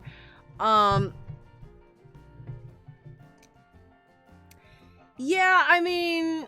I guess, like, since Blastoise was Gary's starter, then I would have to say Ash should use Pikachu. What did he use Pikachu against? Did he use Pikachu against Gary at all? Leonard says, I never evolved my starters past their second stage. The second stages are, mwah, good. I'm a big fan of second stage Pokemon. Leonard said, teenager Pokemon are still cute, but way more awesome. I love the awkward middle stage. Including Pikachu. Friendly reminder that the choice was not evolve is Pikachu's, not Ash's. Right, and then the choice to not use him in the battle is Ash's, I believe. I didn't ever see that part of the anime, so I don't know. Chico's loving it. Ralts dabbing. Interacting. Always the way to go. Giga Curlia. Can Ralts be in the bottom left? Bottom left. No, because that would block Gardevoir. So if they are onions, does that mean they're ogres? What? How does that translate? Where did you get that connection? Then the image should be drawing a diagonal line from left top to bottom right. Then the image would be drawing a diagonal line. Yeah. That's kind of what it's doing, I guess. Now that Gardevoir's up. Ralts is tiny. You can tell. Oops, sorry. I thought I was on the other screen, but I wasn't. You can tilt the entire image to emphasize the escaline triangle composition of the image. No, wait, you deleted that Ralts already. No, that's the problem. Pikachu's not in that fight at all. From Shrek. Shrek are onions. Oh, because they have layers. Ogres have layers, onions have layers.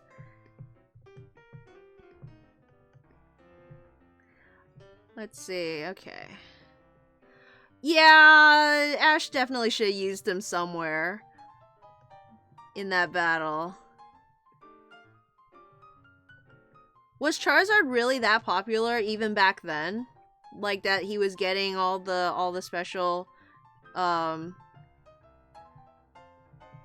whatchamacallit, special treatment.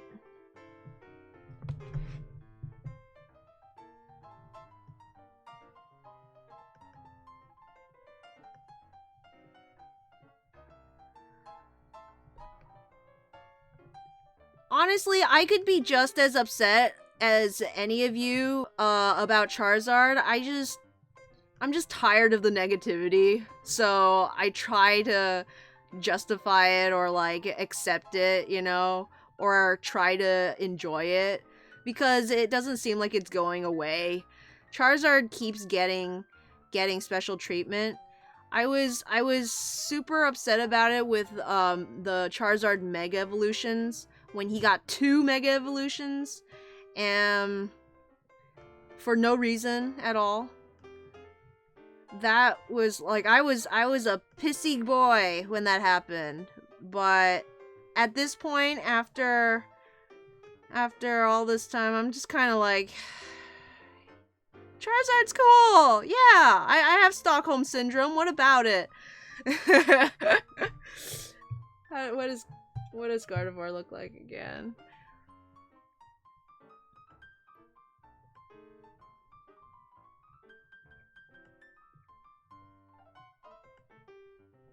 My love of Pokemon in general is not strong enough to withstand too much negativity. If too many people are complaining about Sword and Shield, I might like stop wanting to play it. I might just like completely lose my interest to like play it, or I can't come up with good things to say on my own. So I need to absorb like Ralts. I need to absorb the good energies, otherwise I grow ugly. Or that's Curlia. Curlia grows ugly when surrounded by negative opinions.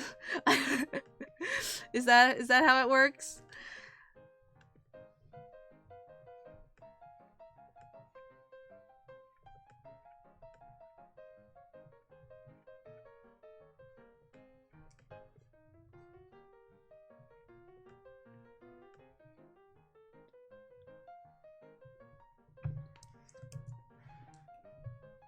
He was popular back in Kanto.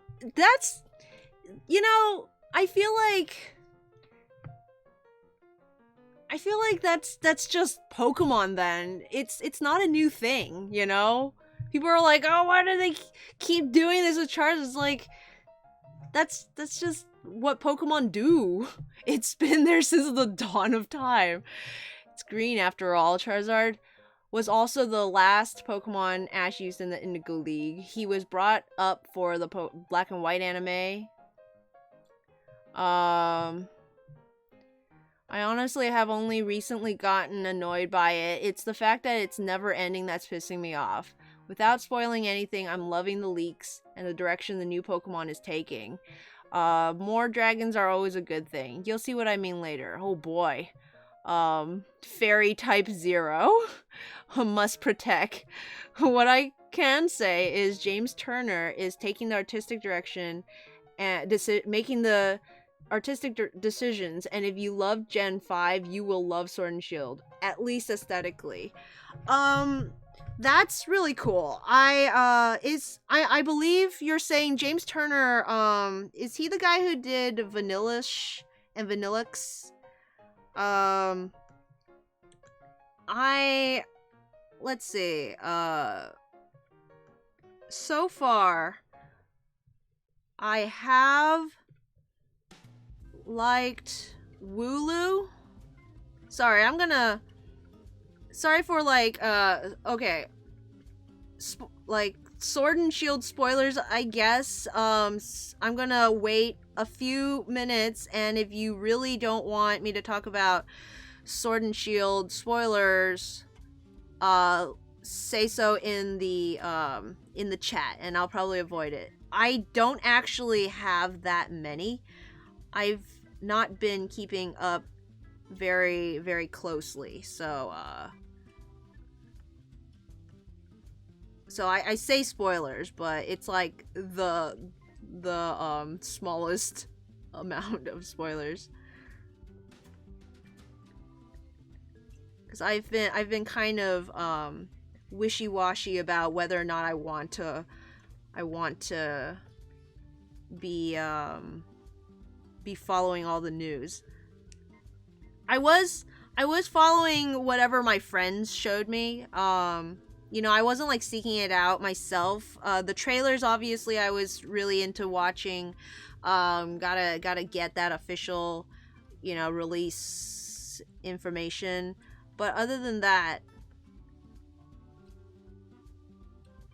any leaks at this point, I'm kind of not sure if I want to know. There was only one thing I absolutely wanted to know, and that's if Audino is going to be in the game, and he's not. So nothing else can disappoint me more.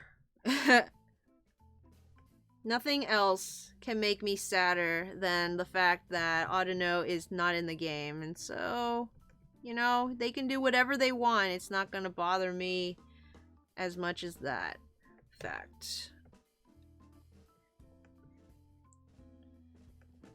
I don't know what to do with this dress. Maybe like this.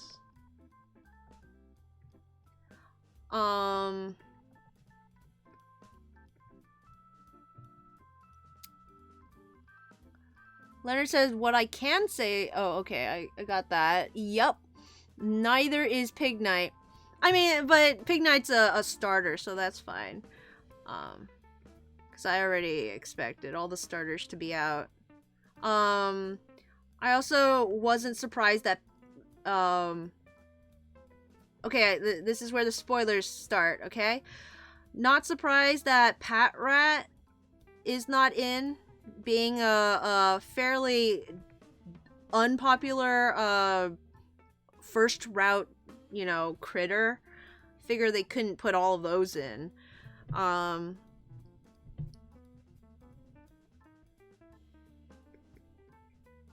Okay, hold on.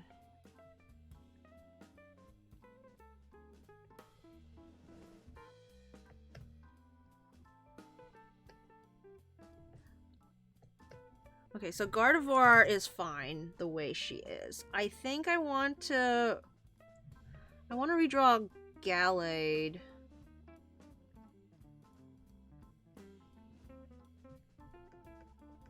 I think I want to... This pose, okay.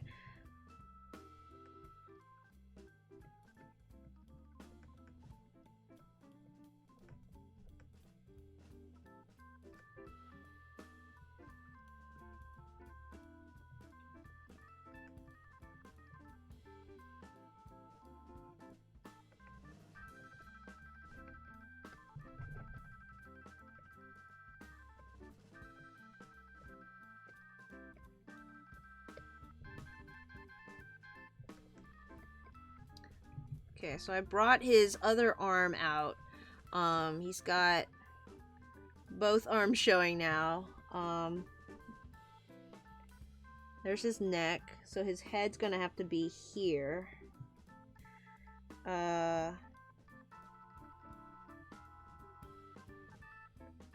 Big old belly. What do you even do with hips like those? You can't sit. You can't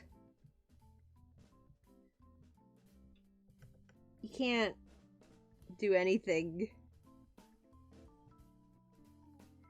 Does it squish? Okay, is his diaper like fleshy? Like, does it, if Gallade were to sit down, okay? If he were to like sit down in a chair like this, there's the chair, would his thing like squish, you know, like that, and then like stick up here? Is it like squishy, or like would it be stiff and just like kind of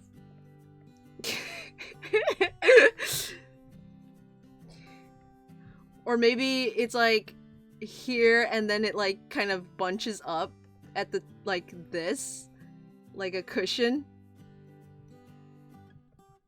like a fanny pack, like if he was wearing a fanny pack and it just kind of like smushes up. Zero, no.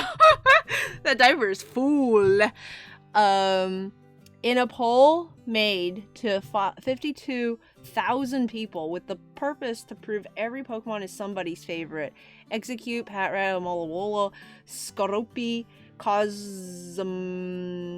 Sewaddle, Baltoy. Wow, someone liked Baltoy. Trumbeak got tied in the last place with... Last place? Really? Trumbeak? Sewaddle? Sewaddle is like...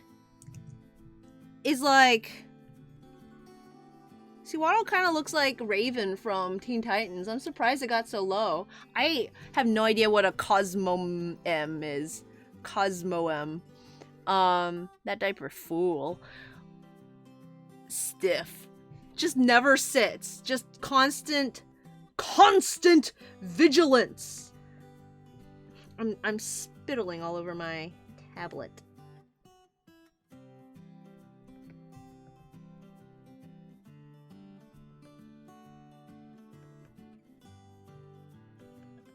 Okay, we just won't show that part then, yeah. What's y'all's least favorite Pokemon of all time? The one that you wish wasn't a Pokemon, that was never created, that just shouldn't exist. And why? Like, is it the design? Is it because it's overpopular like Charizard? Is it because you just don't like how it looks or how it plays?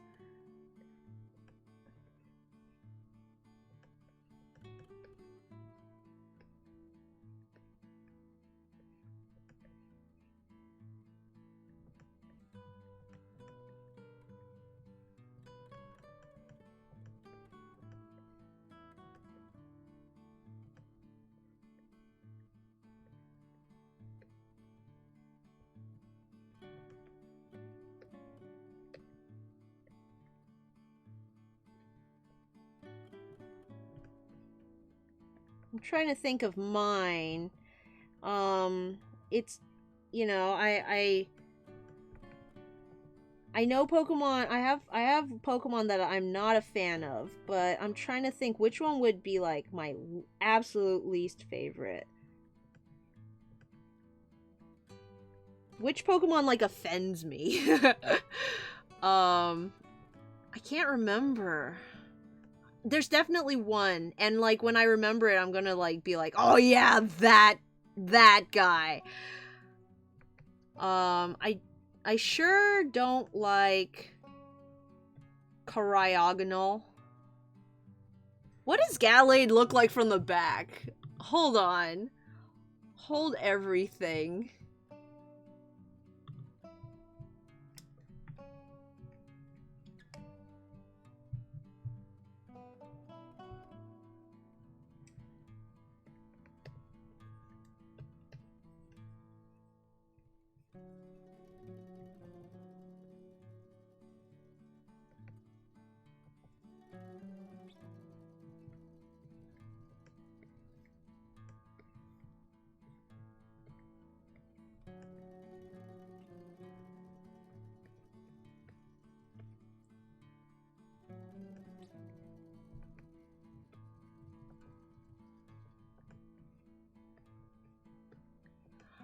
I don't know what my opinions on Jinx, Mr. Mime, and the Throws.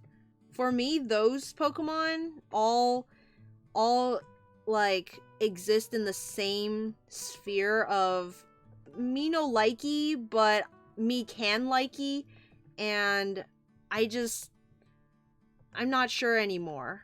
Jinx, I've like been able to draw in a way that I'm okay with, and she comes up far less than she could, so I don't have to deal with her as much. Jinx is at least pushed to the side for the most part. And they gave her a cute pre-evolution. I really hope they give her a evolution so we can sort of forget about Jinx and you know, never have to keep a Jinx around. Because if she gets an evolution that like fixes her, then it can just, we can just have that. Just evolve your Jinx. No more Jinx. That's the problem with mid stages, you know? They're here and then they're gone. You never really get to know them for very long. The babies at least are like kind of their own thing. Mr. Mime I like actually way less than Jinx. Between Jinx and Mr. Mime, I'm just... Okay, that's not true. I guess Detective Pikachu kind of endeared Mr. Mime a little bit, and you got the Mr. Mime that like works for Ash's mom. So, I kind of, okay, I don't know. It's like, I still can't draw Mr. Mime.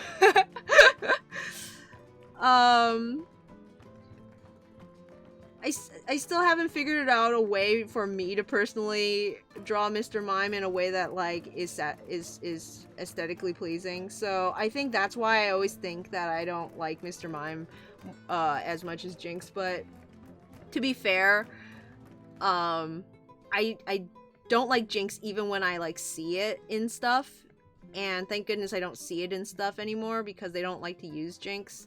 Mr. Mime, someone really likes Mr. Mime at Game Freak and keeps trying to push it because Mr. Mime's been in Detective Pikachu. I saw a leak of what could be a Galarian Mr. Mime, though it could also be a fake mon that, like, you know, nobody knows if it's real. At least my friend who like showed me today wasn't sure if it was real.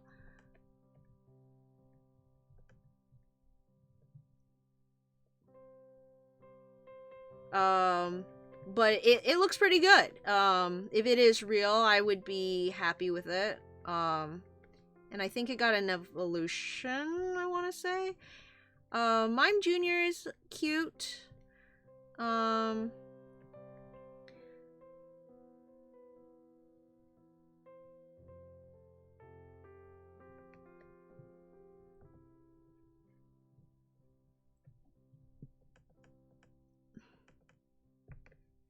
don't know where to put the Ralts.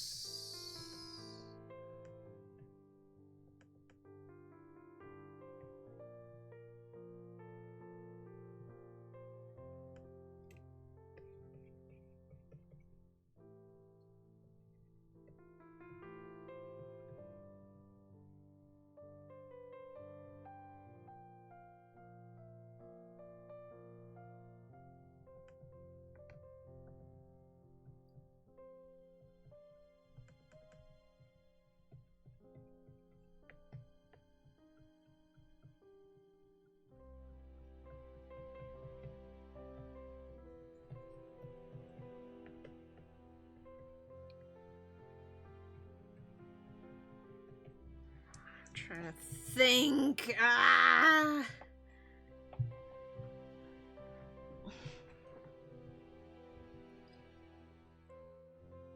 almost don't. I almost don't like. I think I need to.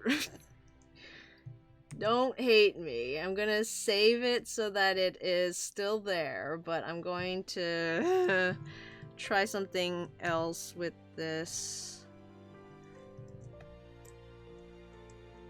Hold on.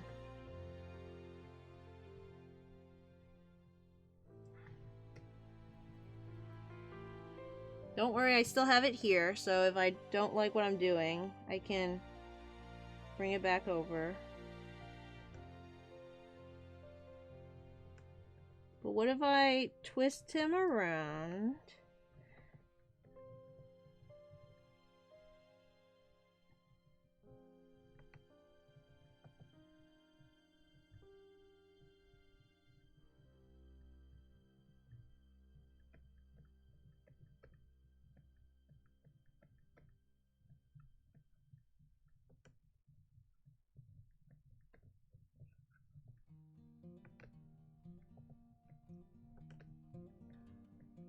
don't know what this perspective is. I have no idea what my perspective is right now. Hold on.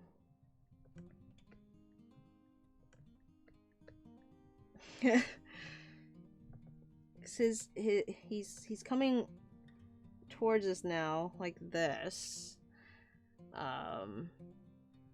But then the ground is like... The ground is kind of fish lensing. So it's...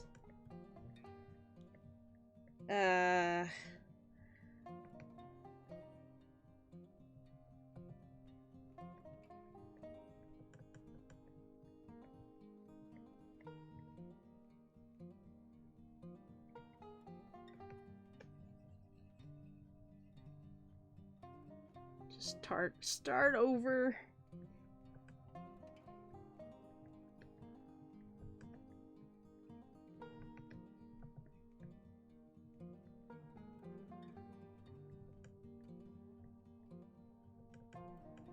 Okay, no, I don't like it.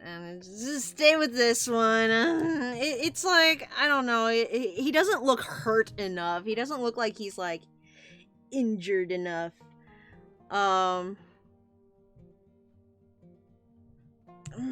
Maybe if I...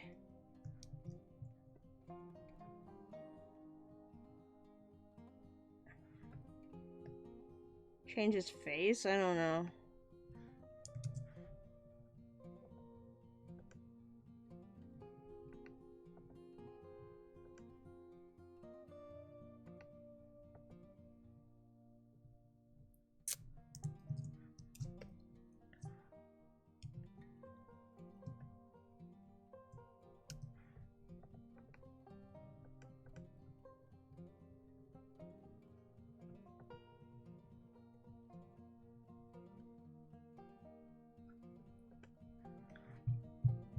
Okay. Perspective, what's that? It's genius, Leonard. Let's see. Tails is back! Tails is back! Let me catch up with the chat real quick. No, Ugly is a good baby. Chico doesn't like Ugly? Is that what I'm hearing? Hold on, let me go back up. Remember that it's people's favorites, specifically Silcoon, Gothita.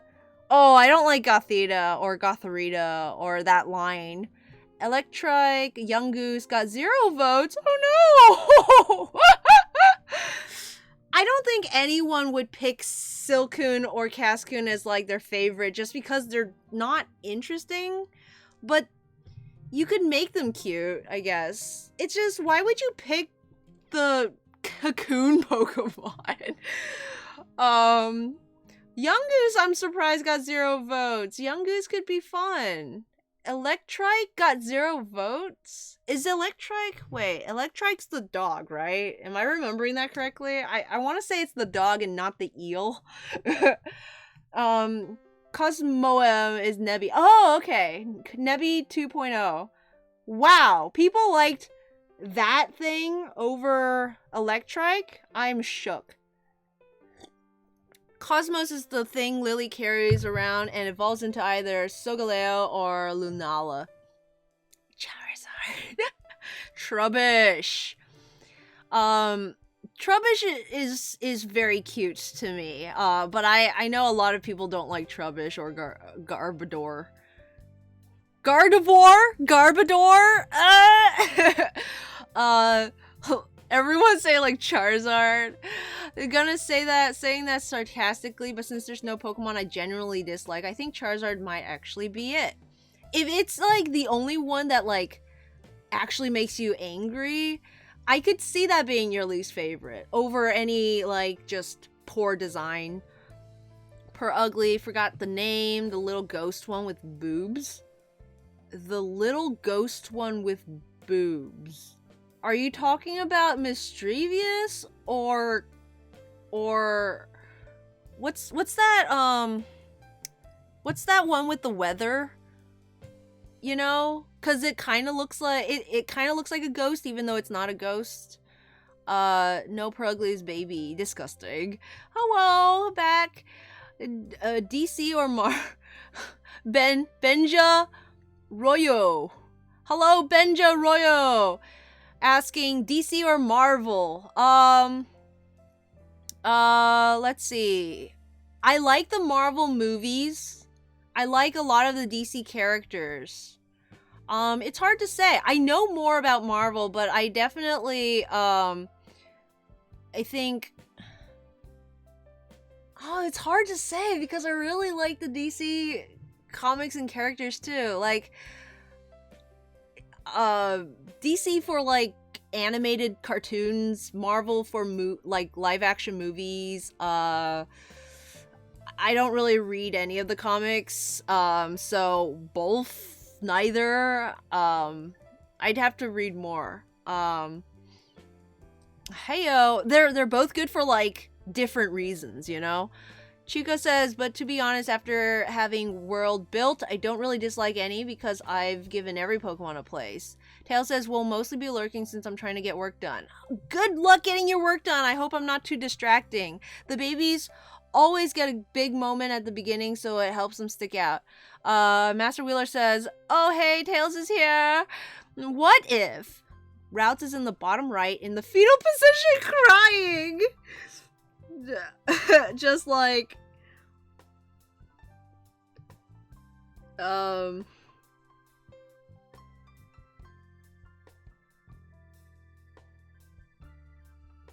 just like poor Ralts over here, like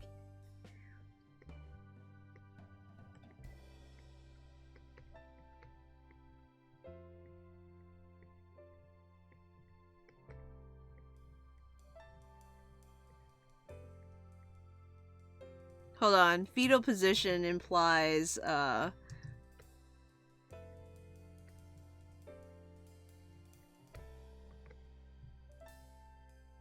implies sideways.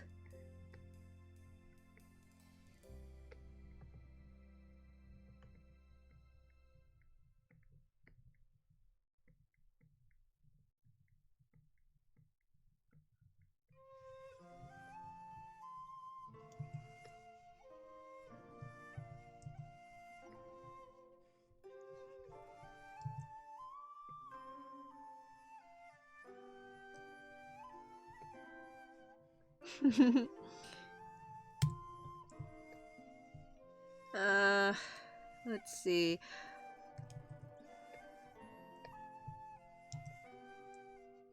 Curlia. Let's put in a Curlia, shall we?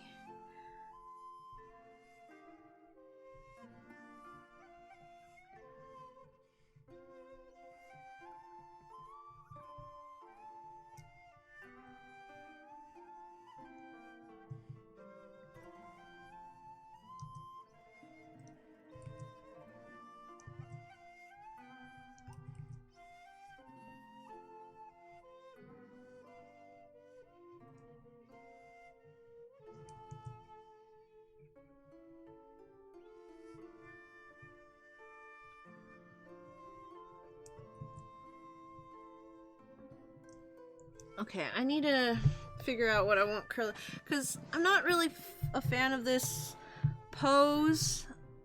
I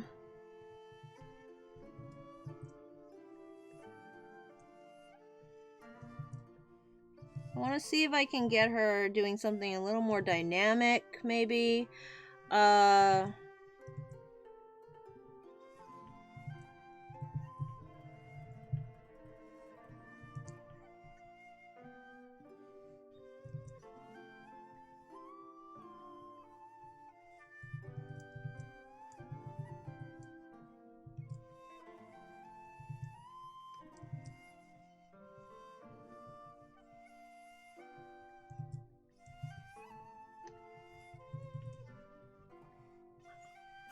That like weird hair thing in the front.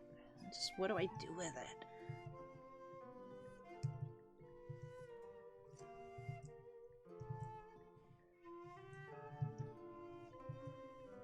I'm a big fan of the throw self in front of injured person and like says, "No, don't hurt them" trope. I don't know what it's called. But whatever that trope is my thing, is my jam. I used to, in my like daydreams, I had like original characters that I would make.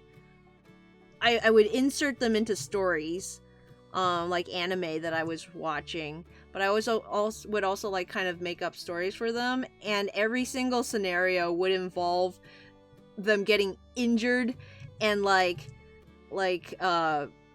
against a wall or something, like slumped over with like holding their injury, and it's like a sword in their chest or something, and they're like, ah, and then someone else like, no, don't hurt them. And then they would like die and then like come back to life or something. I don't know. But yeah, that was like just the only scenario I knew about.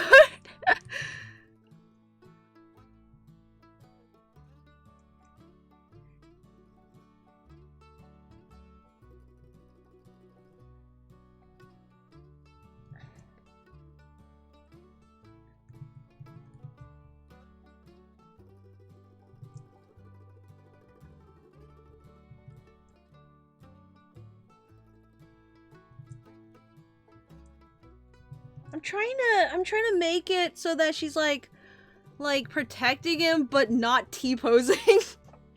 I'm trying so hard to make her not T-posing, because as funny as that is, it's like not the vibe I'm going for. Oh my goodness. Okay.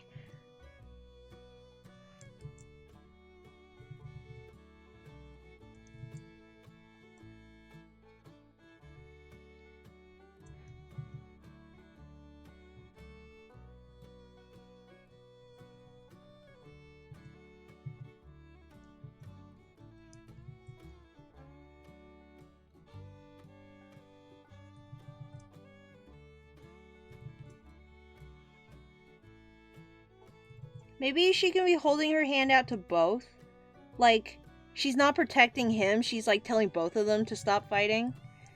That could be a good...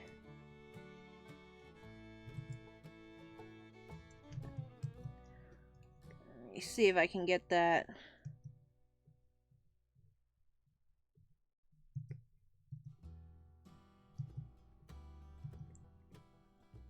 When you give a Pokemon or any kind of creature design 2 fingers, one of them has to be a thumb. It's like... It's gotta be. But then when you get into 3-finger territory, it's like... Now I'm not sure if you're pointing or if you're flicking me off.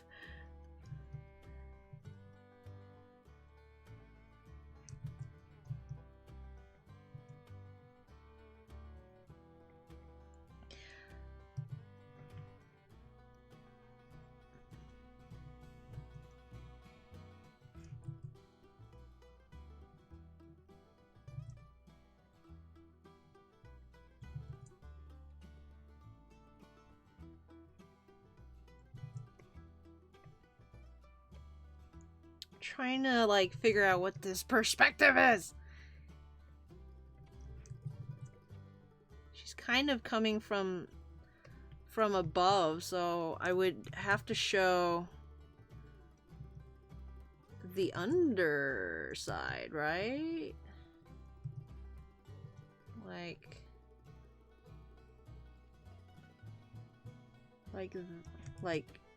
that? Like...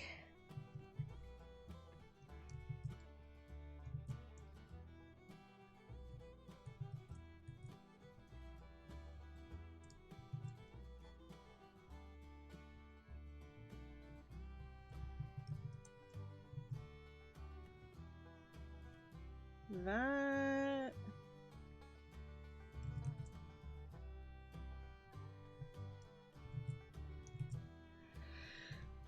I don't know what her pose is. What is this stance she's taking? La-di-da.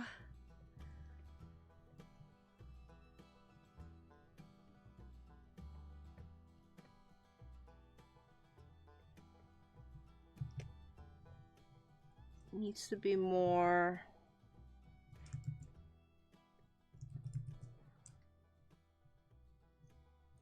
Needs to be more, okay, let me get rid of that under sketch. Why do you want to restart? Restart tomorrow. And then I'm gonna lower the opacity on this so I can see Curlia better. Actually, I don't want to see Curlia better. Let me put that down too.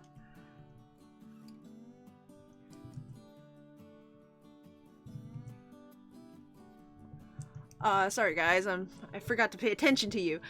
Babies always get a big moment. Oh hey Tails, hello from the other side. Perspective, what's that? That is genius at Leonard Papa. What? Wait, did I miss it twice? What did... Hold on. Little ghost. What if Ralts is on the boat? Oh, the fetal position thing. Okay. Add a bone to his leg. He broke his legs. No! Give Gardevoir a bat. Just beating him with a bat. Draw a little number sign on his cheek and boom, he's suddenly hurt, right? Feel like you talk about people not being injured enough a lot when you draw. I'm guessing cast form. Cast form, okay. Cast form, that's a little ghost with boobs. I mean, that's one way to describe it. I am not a fan of cast form.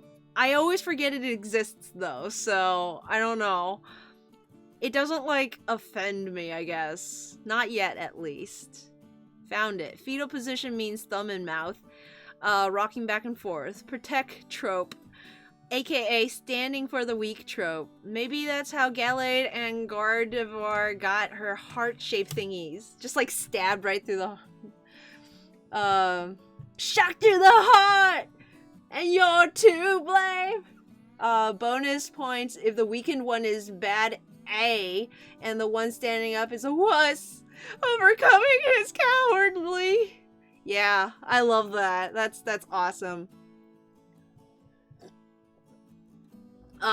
It was part of a sword battle. T-posing is fine. It's just ruined by memes. Man, it was badly ruined by memes. As long as the feet aren't hold together, it's not T-pose. Like I took 3D modeling classes. One of the students was like, is it alright that I made the character?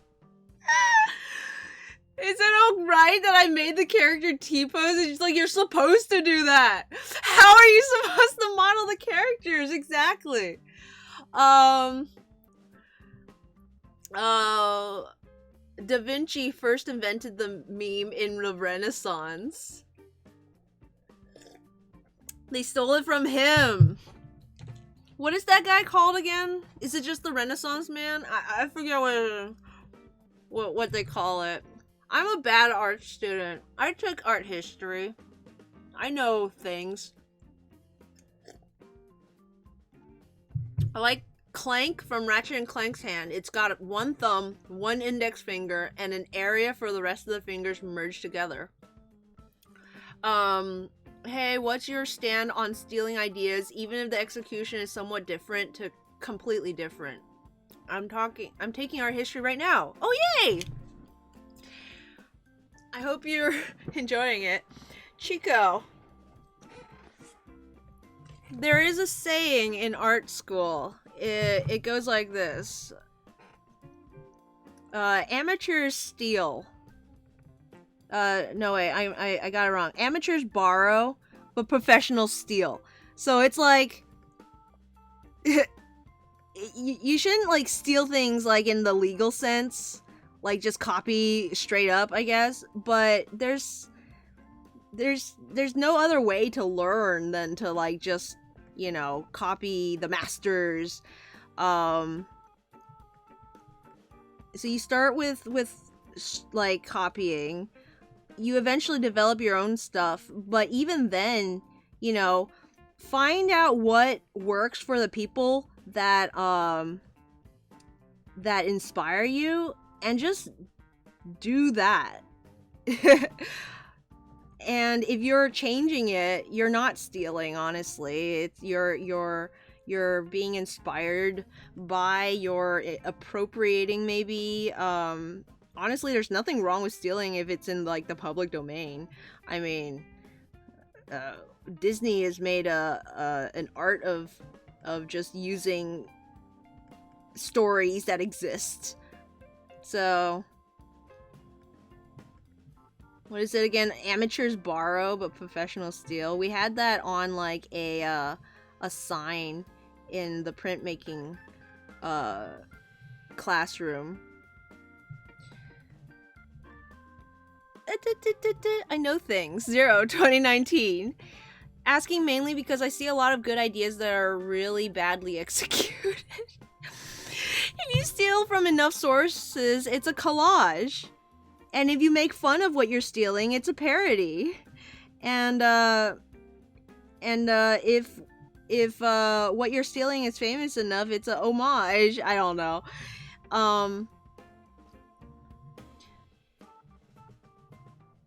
Like I feel like this whole thing with copyrighted content, like what Disney's doing, what a lot of companies like Pokemon, like just holding on to copyright forever, it's sort of, that's not how human culture has worked back in the day. At a certain, like, you know, like a long time ago, even sourcing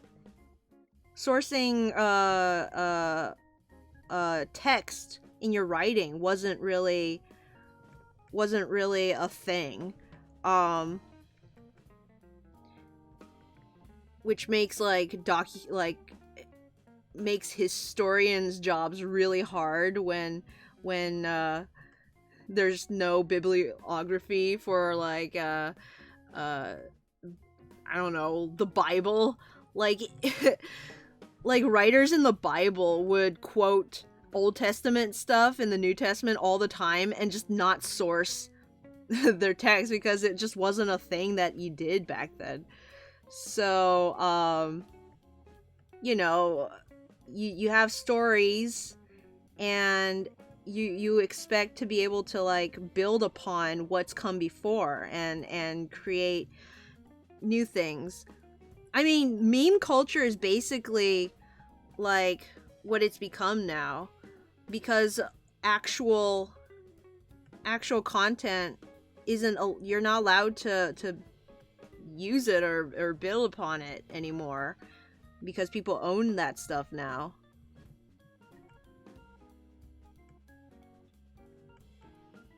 There's a lot of good stuff in the public domain that you're allowed to just wholesale use.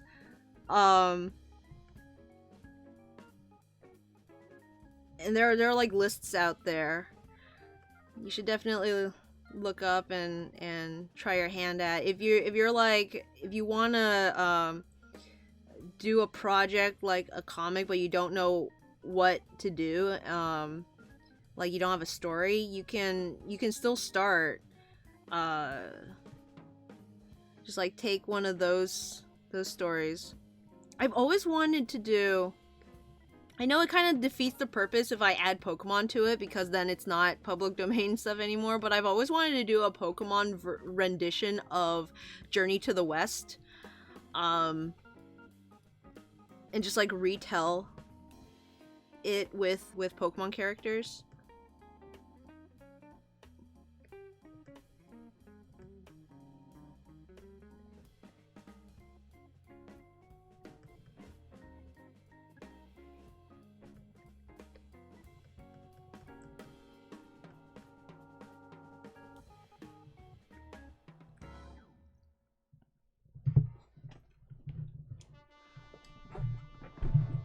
This looks really bad, so I'm gonna flip it.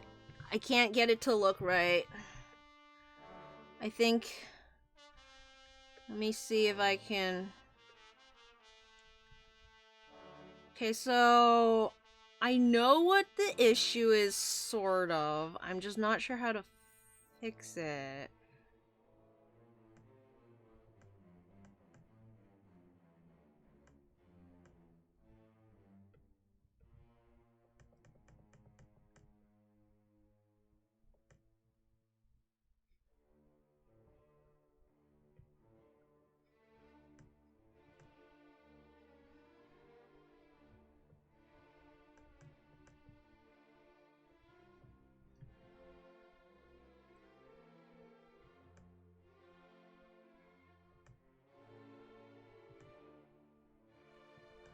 Cause like, gosh, my brain isn't working right now. Cause right now, like Curly is supposed to be in kind of this angle, so everything gets bigger as it comes towards the camera.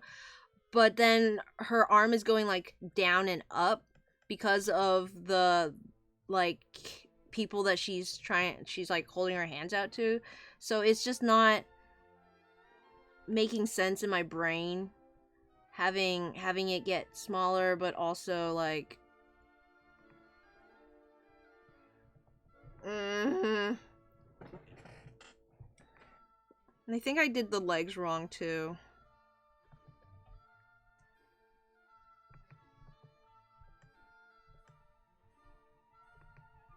I think the hips should be going in that direction. And then have this. Man. Okay. Okay.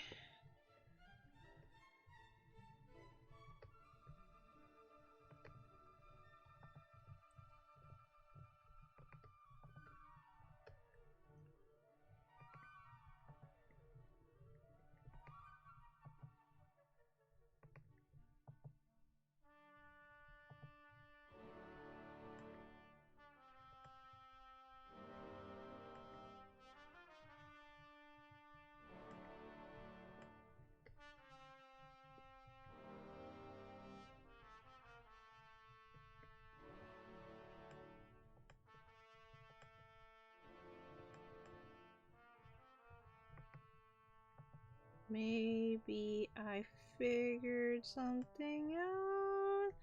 Did I figure it out? I don't know. That's not good. How do I do the other one?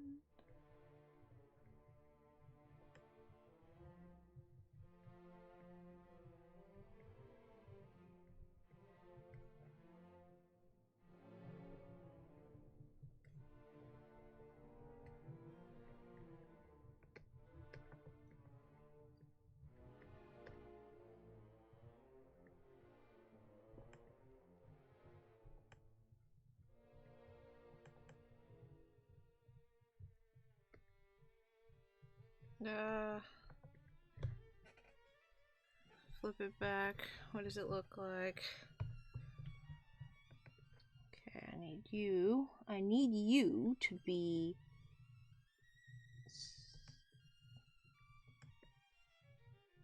Oh man, it's tangenting.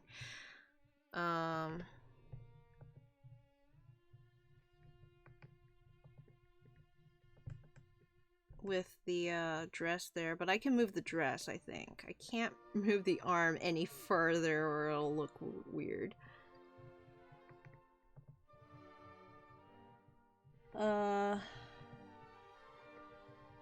And something like that. Okay. Now the leg looks weird.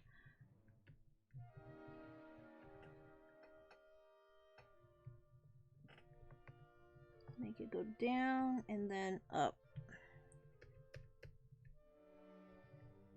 Something like that. I've just completely forgotten about Ralts at this point. Don't worry. The onion baby will be somewhere.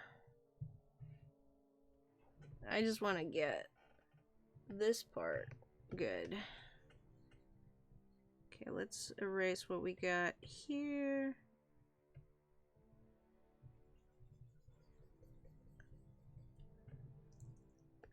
Bring this back up. Maybe, no. Bring this out.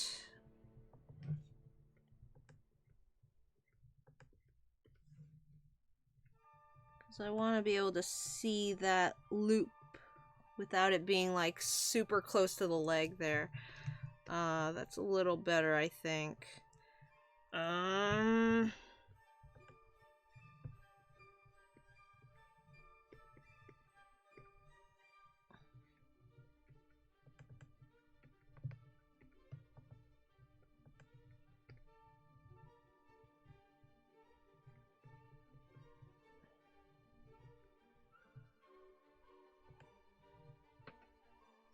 don't know if this makes sense for a dress, honestly.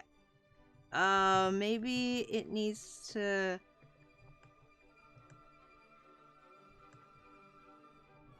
I don't know, curve up?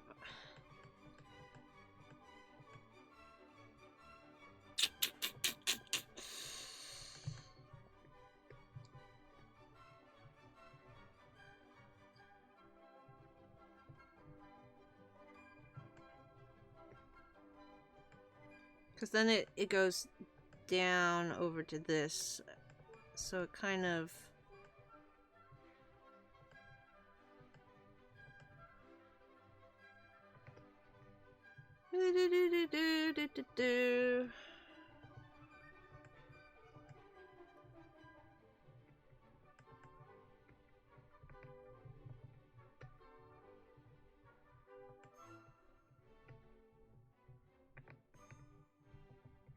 Does that make sense? That looks weird.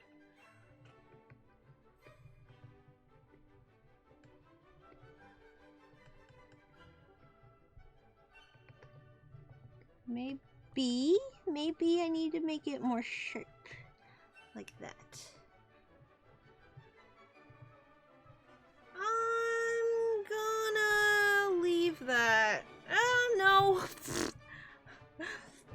Trying to like lean back and decide if I like this stuff or not.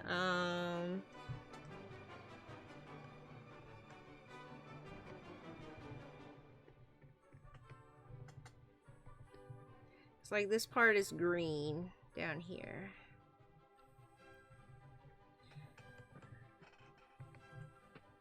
I don't know. Oh, hey, I think maybe up like that? Let me try it with this one.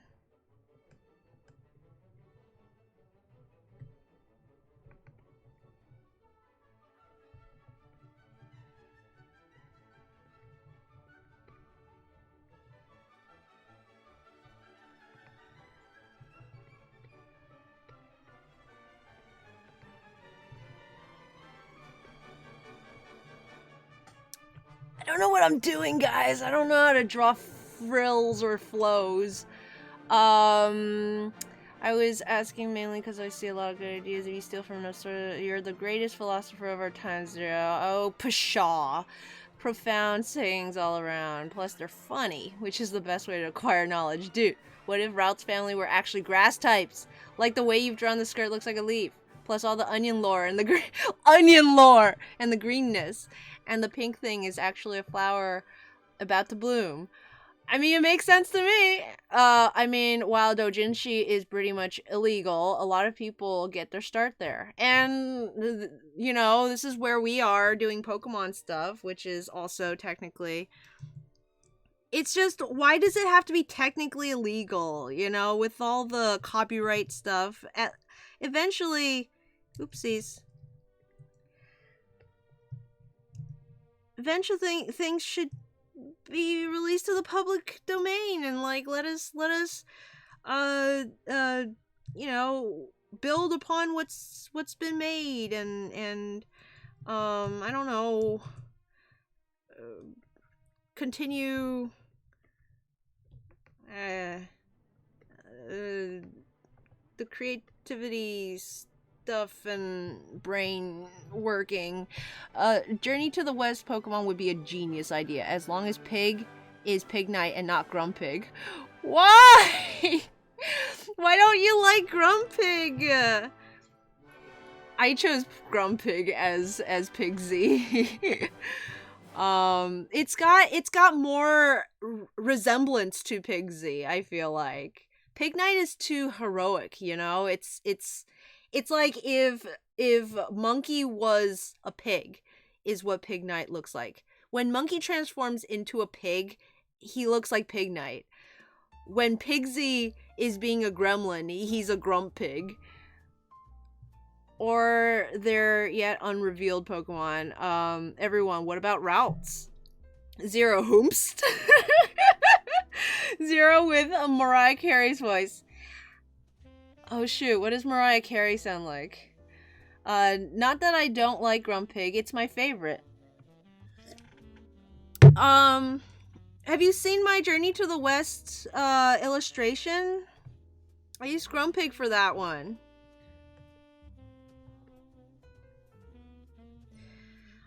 I don't know, I just feel like it works better for it.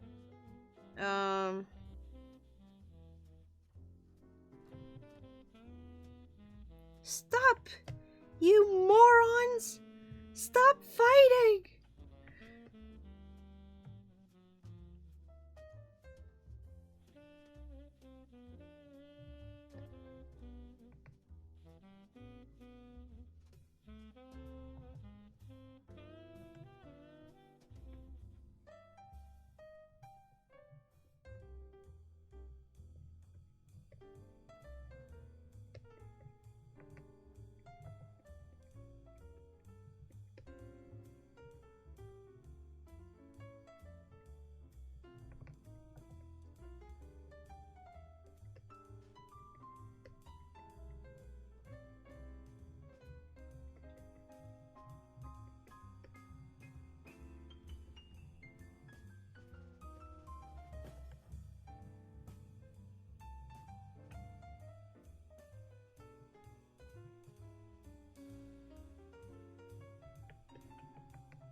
Did I put the ground too high, maybe?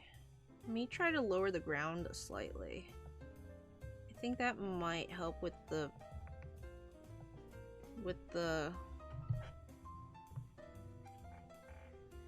angle here.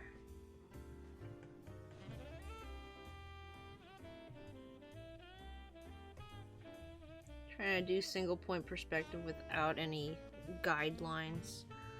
What am I, a professional?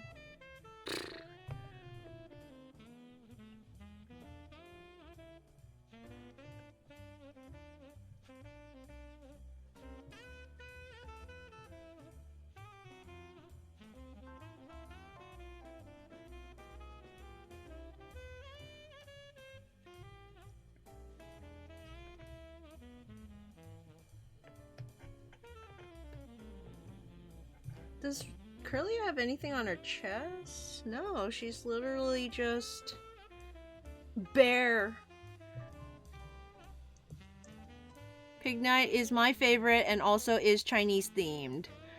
Not that I don't... What am I, a professional?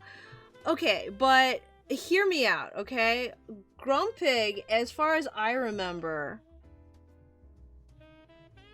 Okay, I don't remember, but let me look it up. Grumpig... Okay, Grumpig, as far as I remember...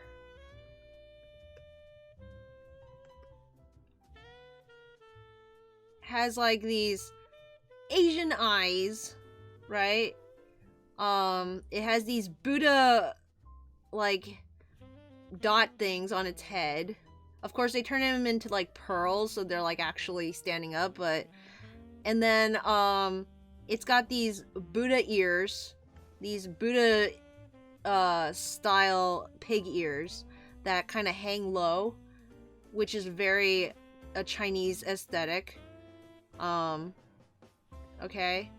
Very Chinese. And then it's got these, sleeves. It's got, like, paws here, yeah, but it's got, like, these big old sleeves. Also very Chinese. Whereas Pig Knight not only is just a round boy, right? Let's establish that he's a round boy. But he's got bunny ears. Much less Chinese. In terms of, like, pig aesthetic. He's got these big old round cartoony American eyes. He's very Caucasian. He's got... And then he's got, like, this luchador costume, which is very not Chinese. You know, he's got he's got these like Chinese rings, I guess, which are a little bit Chinese, but they're shaped like a luchador costume.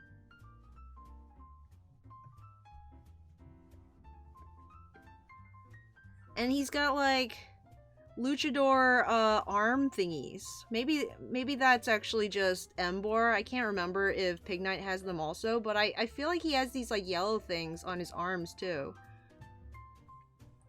You know? So Asian, not so much Asian, I think. That's just me, maybe. That's why I think Grumpig works better as a as Pigsy. Now, for anyone who either hasn't seen it or forgot what my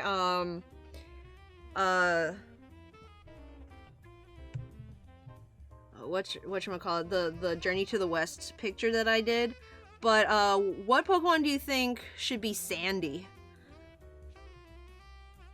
For anyone who knows who that character is. And for anyone who doesn't, Sandy is one of the other... So, if you don't know the story to Journey to the West, basically, it starts with the backstory of Monkey, who is born of a rock. Like, he just pops out of a rock one day, and is the most powerful thing in the universe. And so the Buddhas have to, like, basically imprison him because he's just too much of a dingbat and also too powerful and immortal. So they like, nah, you sit down now. And so they put him under a mountain, and then this dude, this monk guy, gets tasked to go to the west to find the like sutras or something. I don't know. Basically, like the Buddha Bible. Like, he has to go find that in the West. And so he goes, and he recruits 3 demons to help him. One of them is Monkey, because he's like the main character, I guess. I don't know. And then he meets a so he has Monkey, and then he like finds these other demons. I guess technically 4, because the horse is a dragon. I don't know. He gets a dragon who becomes his horse. He gets a pig demon, and he gets a sand demon. And so in English, they're like they call the pig demon Pigsy, and they call the sand demon Sandy, which I never knew this until the Chinese Olympics, and I think it was Gorillas. The Gorillas artist did an animation for Journey to the West style. The Journey to the West characters, like doing the intro for the. Anyway, I'm gonna start lining this while I talk, but yeah, I'm like, Sandy, because I always thought of him as a river demon, like a river spirit of some kind. My experience with Journey to the West is like, there was this cartoon that I watched, and then there were these comic books that were in Chinese that I couldn't read. But I would see the pictures all the time, so like I would look at that. And so yeah, not super familiar with the story, because the cartoon was in Chinese too, so it's not like I could really understand exactly what was going on in that.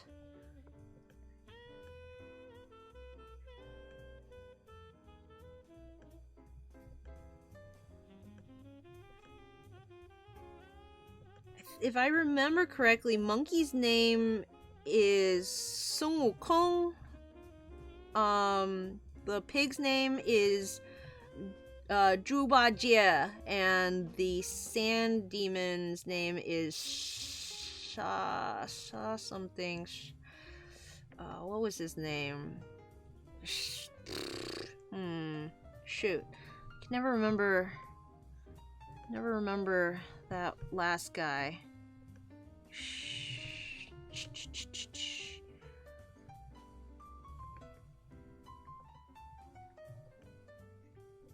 can't really remember the monk's name either. If I look it up, I could remember it. Let me see.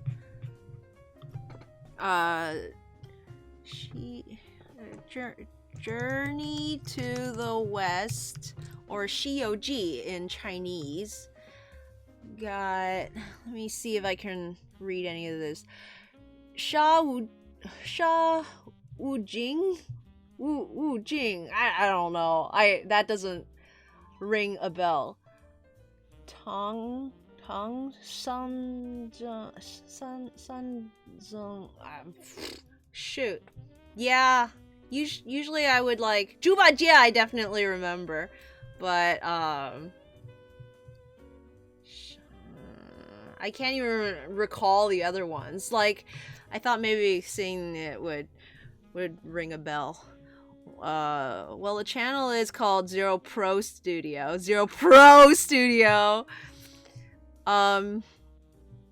I'm messing with you. Grumpig is fine. I will use that drawing as my profile picture forever. All I know is Monkey is Goku. Oh yeah, in Japanese they translate it to Goku. Son Goku. Son Goku. Or Son Wukong. In Chinese. And Oolong and Yamcha are the other two. Conkeldor. Can't really think of any. Son Wukong for the monkey. Or Son Wukong. Oh, you can pronounce the names? Well, I am Chinese after all. I'm like barely Chinese. I was born in China, but I came here when I was 2 years old. So I've been in America for like, in the United States, I should say, for pretty much all my life. I did grow up with like the cartoon, like I said, so I would hear the names and such, but it's been a while, and I never really could understand it very well. I know for a fact that in the cartoon they called the horse Bai Long Ma, which literally translates to white dragon horse. But I feel like they forget that it's a dragon half the time, because the horse doesn't get to do anything. Like most of the time they just treat it like a normal horse. And it's like, what? You have this like amazing like setup where your mode of transportation is a character with like immense power, and you just squander it. See, what happens is the monk, they're like crossing a river or something, but the river is like being haunted by the Prince of Dragons or whatever, and so like he eats the monk's horse, and then as punishment he has to like become his horse. I forget why. I think Monkey just like beats him up or something. Monkey does a lot of beating up. A lot of the stories is Monk does something stupid, or Demon tries to like eat Monk and he does something stupid, and then Monkey bails them out by beating people up. I think there's one story that I always remember. One like very quintessential story is the demons are like, so the demons keep wanting to eat the monk, because apparently eating monk flesh like gives you it, like, I don't know, eternal life or something, for demons. So they're like, okay, let's play this safe. We're going to transform into unsuspecting travelers.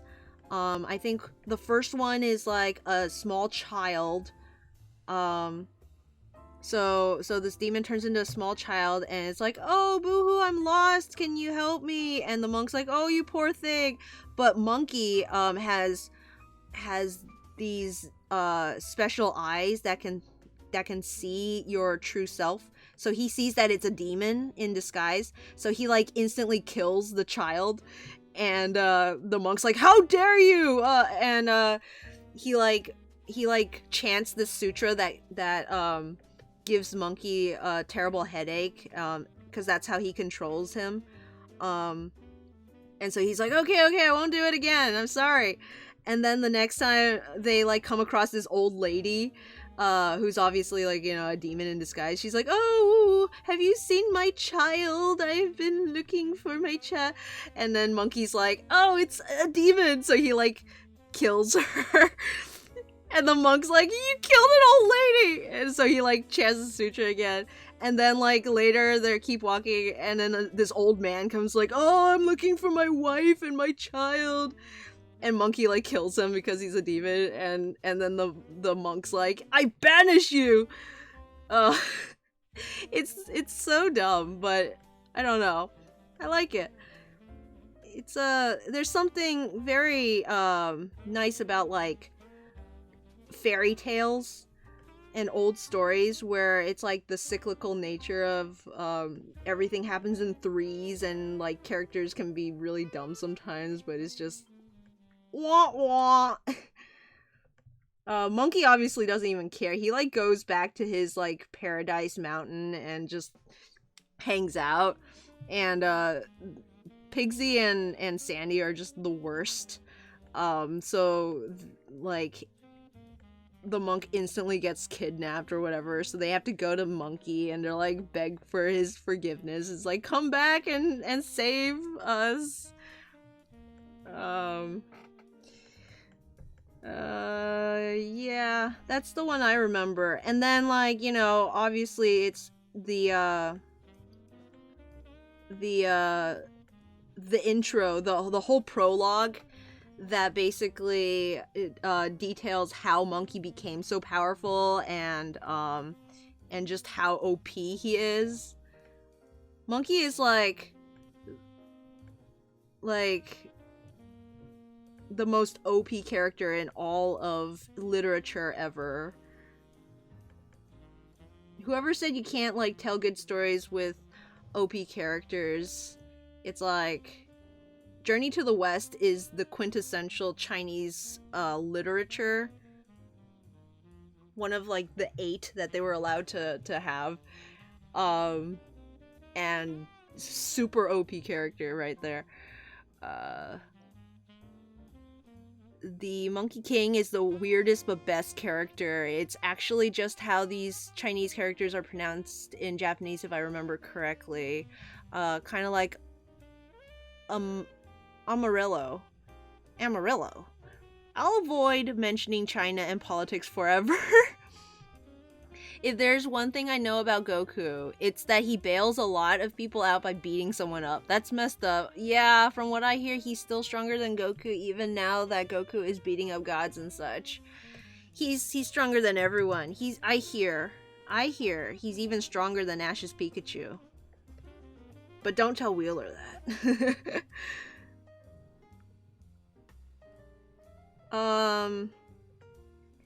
But I decided Marowak would make a good Sandy.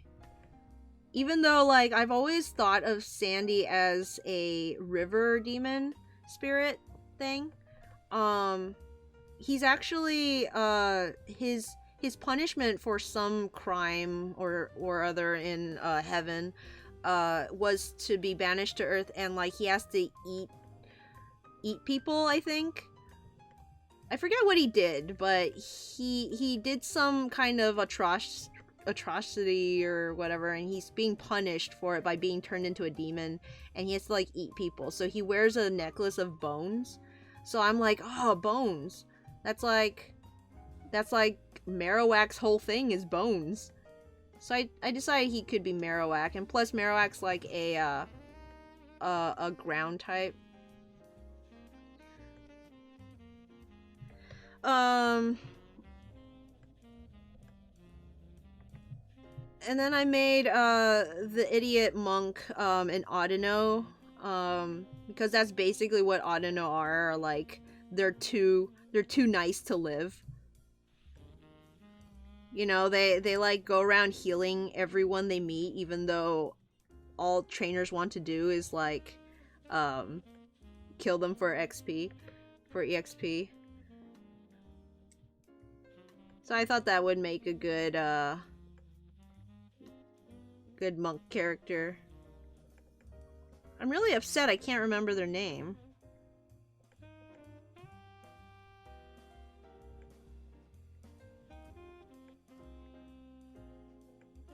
Can't remember how to pronounce it. Because in the TV show they would always call him Shifu. You know, master.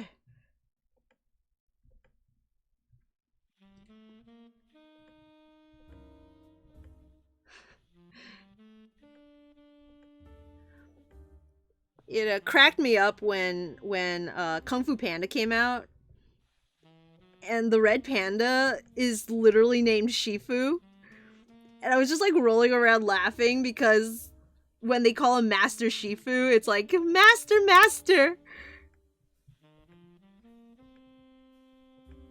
And I'm like, I was like, what? Did his parents name him that? Was he born and they're like, we're gonna name the child Shifu?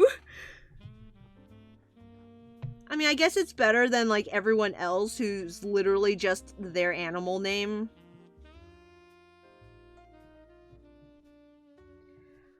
Except for that one duck, Zhang. Like, he gets a name. Tai Long gets a name.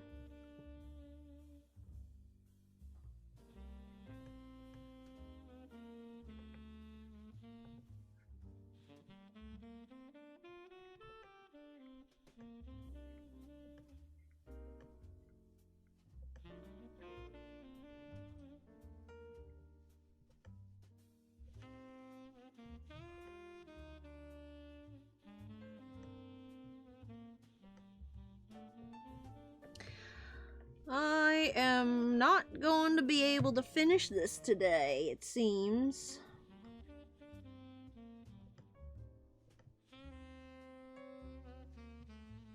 I'll leave that up to you guys to decide. Do you want me to finish this today, or should I just save it for next week?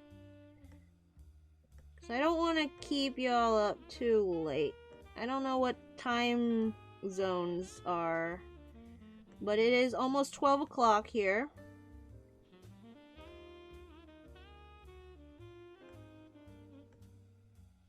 Here on the East Coast.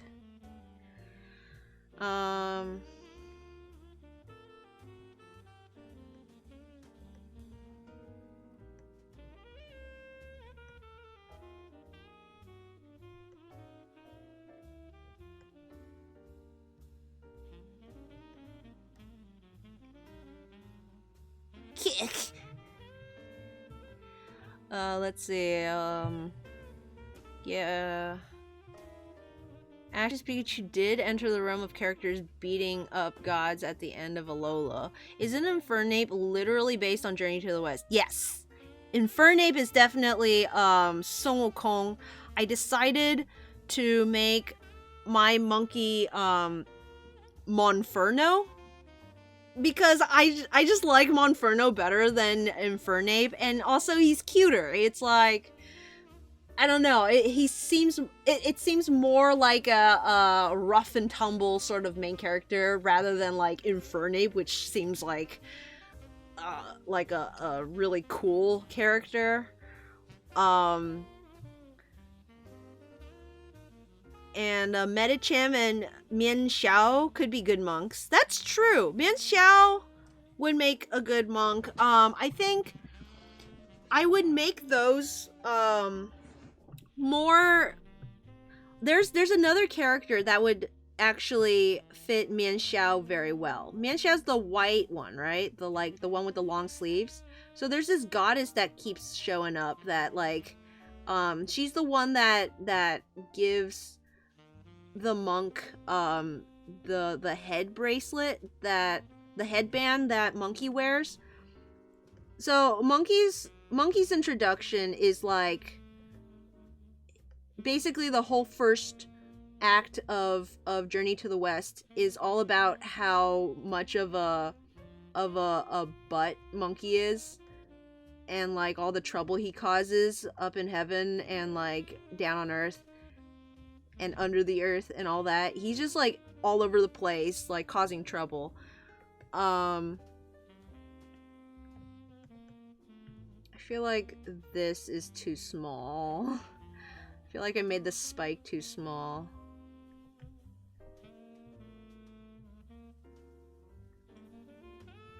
So when the monk frees Monkey, this lady shows up. She's like one of the Buddhas, maybe, I don't remember. But she like gives him a headband, and when Monkey puts it on, he can't take it off anymore. It's like permanently on, and the monk can recite the sutra that makes it tighten, and it tightens around his head and gives him like a splitting headache, and that's basically how they control Monkey. They're just like, if you don't listen, we gonna tighten this until your head explodes. So he's like, no, okay, fine, okay, I'll do whatever you want. Which is extra dumb because of all, like, because just like counting how many times the monk quote unquote banishes Monkey so that he like basically isn't even around anymore and doesn't have control over him. It's like, dude, this isn't like your call to make. He could go and like destroy all of heaven if he wanted to. You gotta keep that guy under wraps.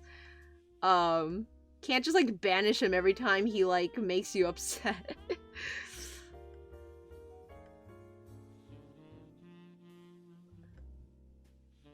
I mean, thank goodness, like, Monkey kind of mellowed out after, like, I don't know, 1,000 years under the rock, under the mountain.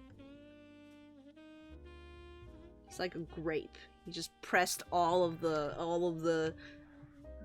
out. Zani! Wolf Hybrid Legion. Hey, welcome to the stream. It's more like a Majin Buu type than a Goku type then. Let's see. I'm still working, so I'm gonna keep going. I want you to take a rest and a glass of water. I'm drinking tea. I'm still working, so I'm gonna keep going. Valid Minsha sounds like it has the same problem as Inferno, where it's too cool for the monk. Yeah, like too elegant, too elegant. There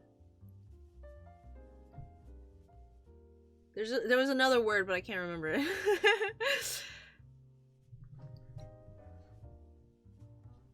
What's going on? Yeah, I'm drawing the Ralts family. He's like, they're fighting, and Curly is like, no, we mustn't fight one another.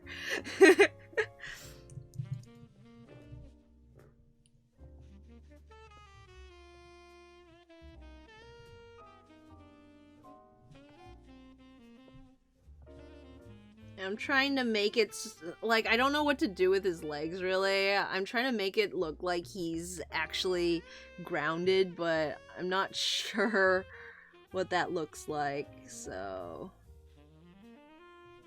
I kind of want to go with a bolder outline for this image. So I might go back over and, like, redo some of these.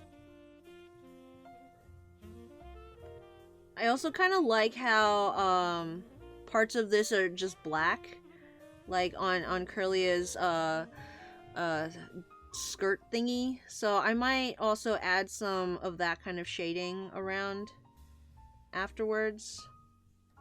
But I like to do that on a separate layer because once you color it all in black, you can't like bring back the outline.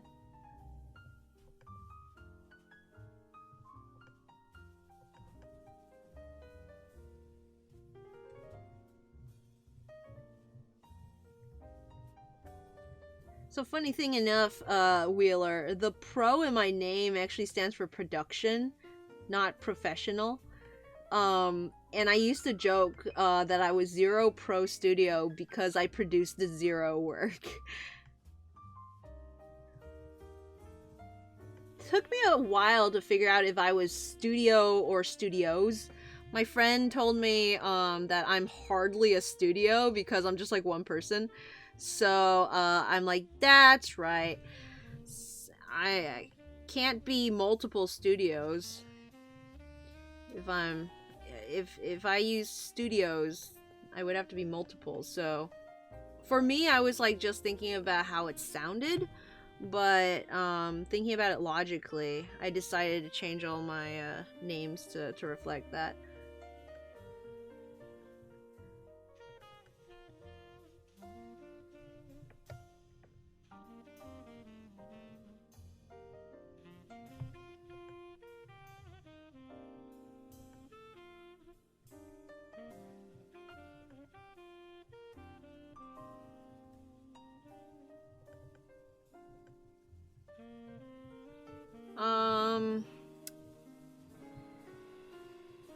Inktober was fun. I didn't get to finish it this year, because it just got really busy at the end. Oh, Halloween was fun too. Did you guys dress up for Halloween? I actually didn't have a costume this year. I forgot to get anything.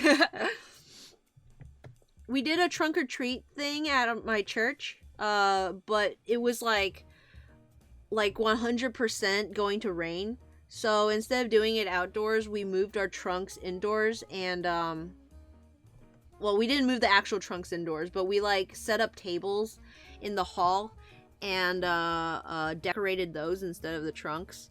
Mine was a under the sea theme. I put up some blue cellophane on the wall and strung up this green, you know, the party streamers, not streamers, but like maybe streamers, I don't know what they're called, the paper ribbon thingy.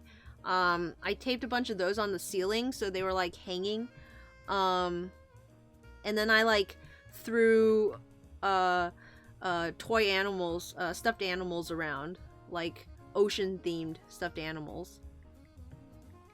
So, I really would have wanted to go as like a scuba diver or something, but I forgot to order the scuba diver helmet because they have like fake ones on Amazon, right? That you can, that they're like made of cloth or whatever.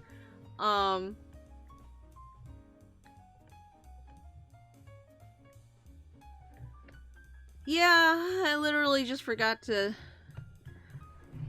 buy it.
Oh no, you can't see the mouth. Can't see like any part of.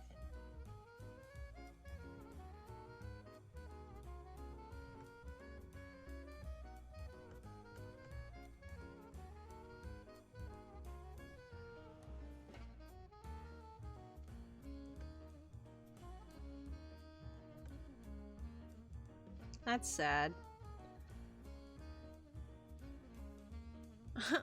I made the back spike bigger and now you can't see anything.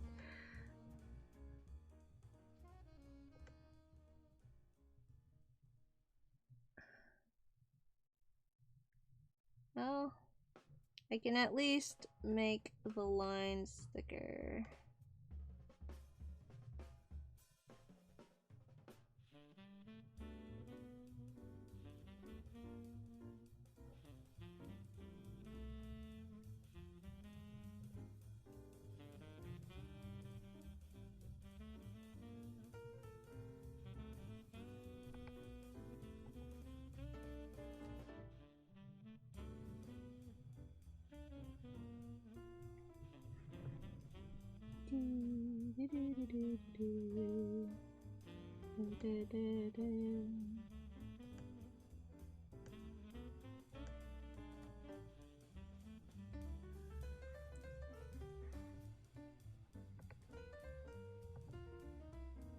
Okay.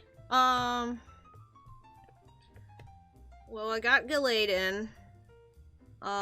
So maybe I'll finish it up here and pick it back up next week with Curlia and Gardevoir, and then we can do the coloring.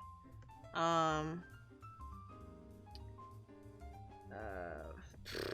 I like how that arm looks? I'm not too happy with it.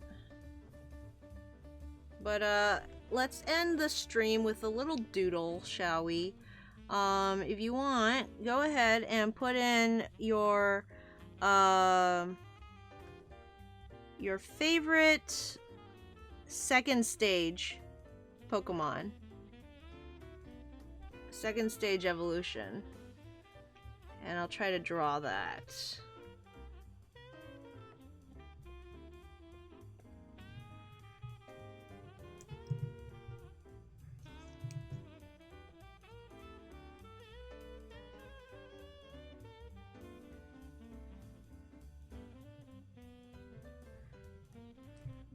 Can I be in an animation? Wait. Hold on. I'm confused.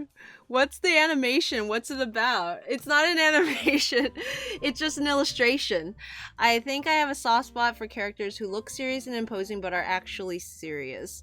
That's a good, that are actually silly, I mean. That's a really good trope, yeah. Or like characters who appear. I like the opposite. I like characters who act silly or like happy-go-lucky, but are hiding a deep dark secret. Zonny says, "Can I be in this animation or no?" No, you can't be in this animation. Can I be in a animation? Sure. Make your own animation. Follow your dreams. Zani says, I didn't do Halloween this year. I tired of Halloween. Chico said, I did a drunk or treat. Leonard Pachi said, I wanted to go to a Halloween-themed 5K race, but I missed it. Oh, no! Sorry you missed the race. Leonard says, thanks for the stream. Oh, it's not quite over yet. We're gonna draw one more Pokemon and then I'll end it. Of course Wheeler would come in with Pikachu! It's Pikachu! Colorful Chimera says Haunter?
Da-da-dee-da-dum.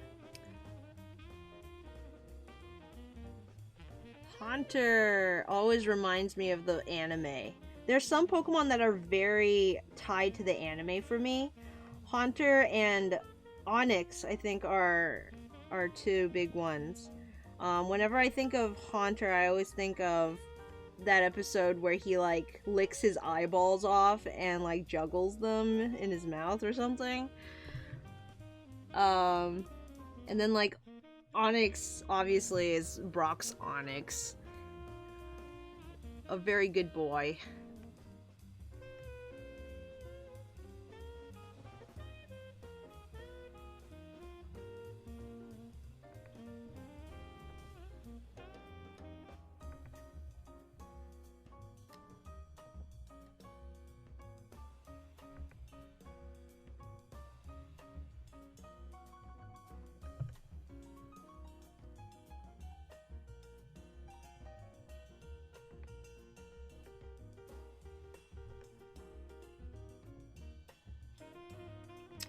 Does Haunter have 3 fingers? I think he has 3 fingers, right?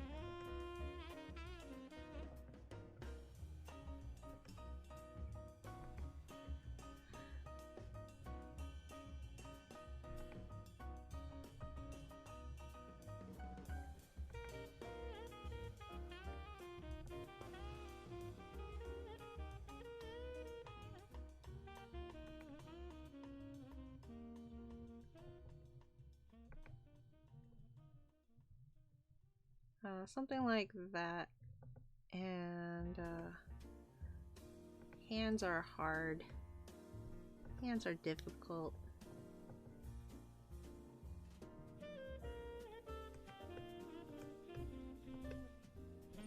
Is anyone planning to do that, Pokemon drawing thing for December? The, like your favorite of each type? I did that twice before. I kind of want to go back and like look at my answers and see if like how many of them have changed. See if I mean, I'm sure a lot of them have changed, but I remember looking through them one time and just wondering like what in the world was I thinking?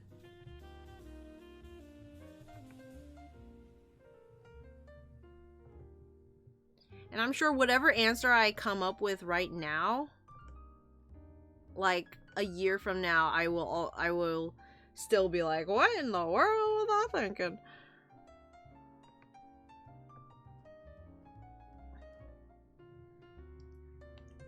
No, there's your Haunter.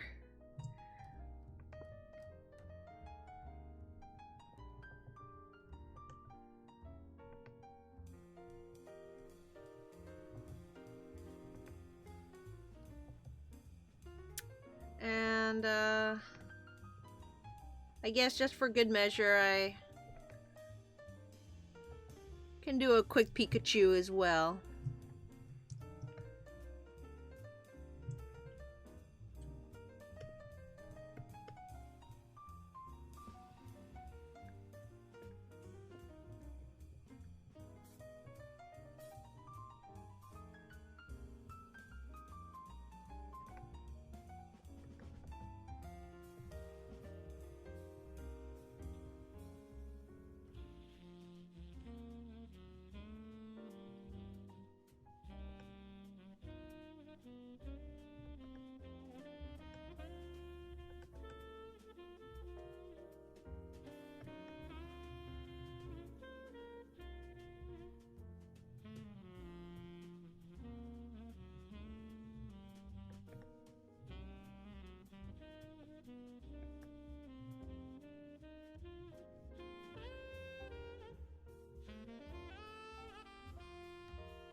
I don't know how to make, shoot, I don't know how to color the tips of his ears when he's on black. I wanted to do like a monochrome sort of dealio, but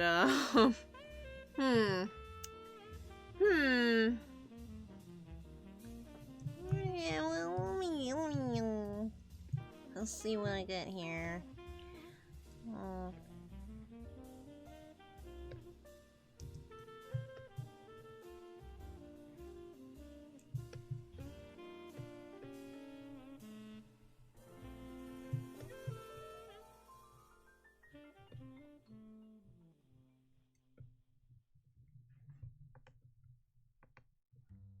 Oopsies.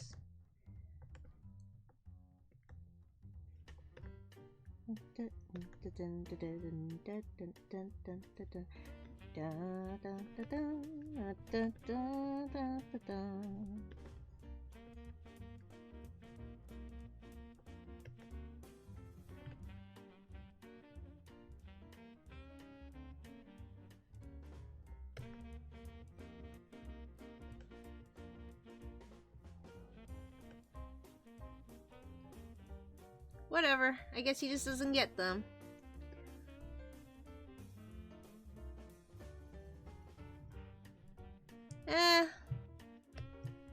Because if I just cut him off like that, you don't see anything.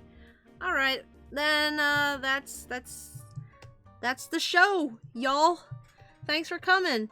Thanks for hanging out with me while I brainstorm, essentially.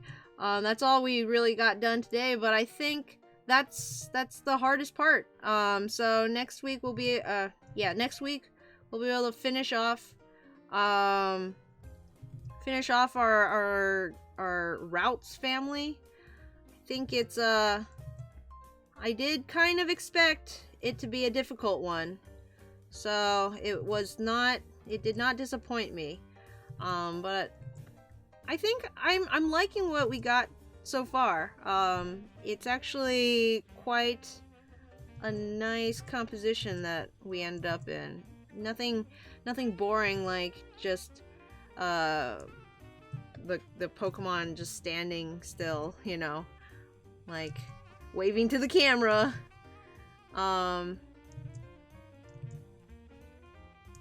Okay, I'll stop noodling and let you guys go. So that's our Haunter, our Pikachu,